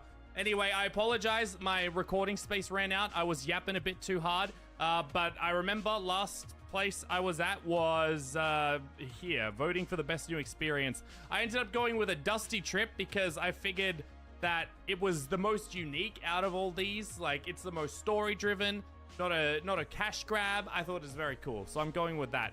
Then we've done that, and the best branded experience. So the reason I voted for Gardner Banban RP isn't because I've played it. Honestly, I'd be worried if I've played all of these games. I've played Walmart Discovered for The Hunt, and by the way, I remembered what it was called because I looked it up. It's called The Hunt, which is the name of the event that I went to, that we did to discover all these things that I was talking about earlier. I forgot how to talk. It's been a long day, but I've done that. I didn't like it. Lamborghini Lab, nah-uh. Vans World, nah-uh. You know what they were missing? Gillette World. I think that's what it's called. The Gillette shaving one. You know, the one where you log in and you just ride the giant razor blade or the giant shaving tool? And again, I've said this before in a previous episode, but my god, was that the worst idea in the world. Whoever was in charge of Gillette's marketing team needs to be fired, because why would you promote a shaving equipment to a bunch of prepubescent toddlers that they don't even know what hair is? They probably haven't even grown hair on their head yet. That's the majority of Roblox. So I think that was a big marketing stumble. Like the rest of them make sense, especially Gardner Banban RP. Like, if I was a children's game maker, oh boy, I'd be shelling out all the Roblox content branded games I could. Hooey, and I just, you know, Gardner Banban RP is the goofiest. I think this is a pretty stupid category. It's just Roblox trying to get an extra dime out of people, because they'll be like, oh, I haven't seen these games before. I better go check out Walmart Discovered and see what's going on in the back there. But no, you won't fool me, Walmart. And did I talk about the People's Choice? I think I did. Yeah, so all of that. And then the predictions we don't get to do until tomorrow. Tomorrow, is it? Yeah, tomorrow. So I will be doing that in a future video. Oh, wow. 8 days for the best education? Dude, literally no one plays any of these games except for maybe Word Bomb or Build a Rocket, because that one's not for fun. That one... Okay, who does that? Or actually, I'm stupid, because I have done that before for fun. Because I'm like, hey, I'm pretty good at math. How hard could this be? And it ended up being the easiest thing of my life, because I should remember it was made for 4-year-olds. So it was like, what's 73 minus 16? And I'm like, obviously that's 63, 62, 61, 60, 59, 58, 57. But look, I chose a really hard one for that one. I chose one that I knew my brain wouldn't work. But like, look at all these other things. I want to be able to to vote for these, but I guess I can't yet because Roblox just released this, and for some reason they want us to do it one at a time. I think Roblox should have released this all at once. Oh, hold on a second. The best video star video. Oh, no. What is this? Has there really not been any good wacky videos? Like any interesting videos? I think that's pretty cool. Is that an actual like Roblox Sports Cup? I think that would be awesome. FGTV's okay. These guys, it's funny that those people are always nominated at the Roblox Innovation Awards. Like, I swear, their mom or dad's gotta work at Roblox because they always get voted. To be fair, they are a huge channel. People absolutely love them. So I guess it makes sense, but geez, I don't think they've ever won. And then Snowy and Tyler with a very suspicious thumbnail. In fact, I'm pretty sure that's one of their best performing videos, and I don't get it. Why are people obsessed with one Rainbow Friends character wanting to smooch the other? They want to murder! They don't want to smooch! Sorry, got a bit excited there. Well, a bit angry. But why can't we vote for these dudes? Can we not vote yet? That's, like, again, Roblox should allow you to vote everything now, because people are going to forget. They're going to be like, oh, I've already voted in the hub. I'm not going to come back and do that. Ah, lazy, lazy, lazy, scrooba daisy. Or maybe it's just because... No. Yeah, no. It's not because they're just in predictions. It's because we actually can't vote for them yet. Okay, wait. Best roll. Oh, no, yeah. So I don't even know what games they are yet because they do... Hola? Okay, nope. Yeah, so they'll be back in future. I'm sure there'll be more voting to happen. Anyway, let me know your thoughts. You are legally obligated after watching this video to vote for the exact thing that I voted.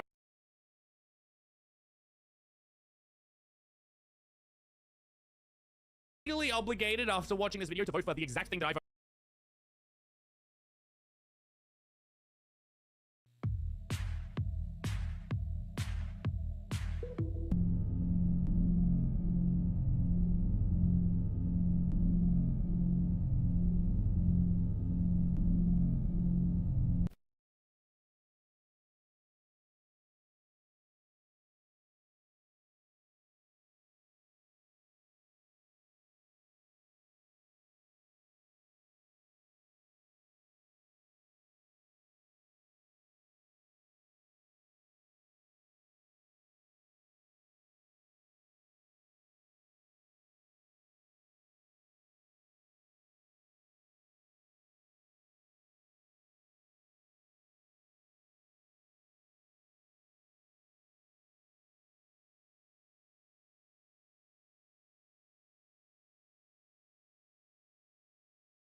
Alright, hello and welcome back to another video, and in today's video I want to talk about skyboxes in all big Roblox games being taken over by Team Cool Kid, which is certainly interesting, and some of the things user created out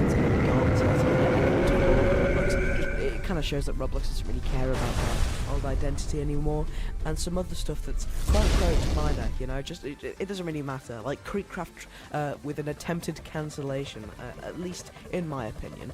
But before I get into the video, please make sure to like and subscribe if you do enjoy my content, and I'll get right into it. So yeah, so let's start off with this video, this image, sorry. So we have RTC, they've said some Roblox UGC items bypass the size limit, causing them to override the Roblox skybox.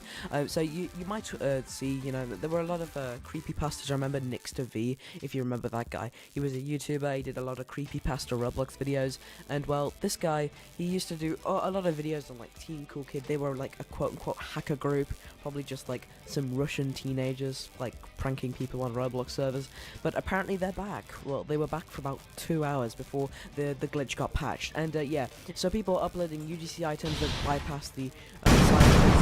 It would just be a really big like square, like literally massive, and it would encompass an entire map, and it would basically have the effect of turning the entire skybox into a Team Cool Kid PNG. Truly amazing. We have another tweet from Keywil. He said he'd give me 1 million Robux and never did. Liar. This is hilarious. Yeah, it's pretty funny, honestly. Criminality right now. I think that. What is that? I can't even tell that. Is that like? Is that someone's like dog? I don't even know what that is. SpongeBob. Apparently, SpongeBob has owned everyone, because SpongeBob is now like above the heavens. For some reason, I don't. That's actually like a huge model. Like, imagine the size of that. That's like actually massive. Yeah, but I don't know how they did this, you know, I don't know what system Roblox broke. I mean, it's pretty obvious that the Roblox website itself, and also just the client, is just terrible at the moment, because I bet the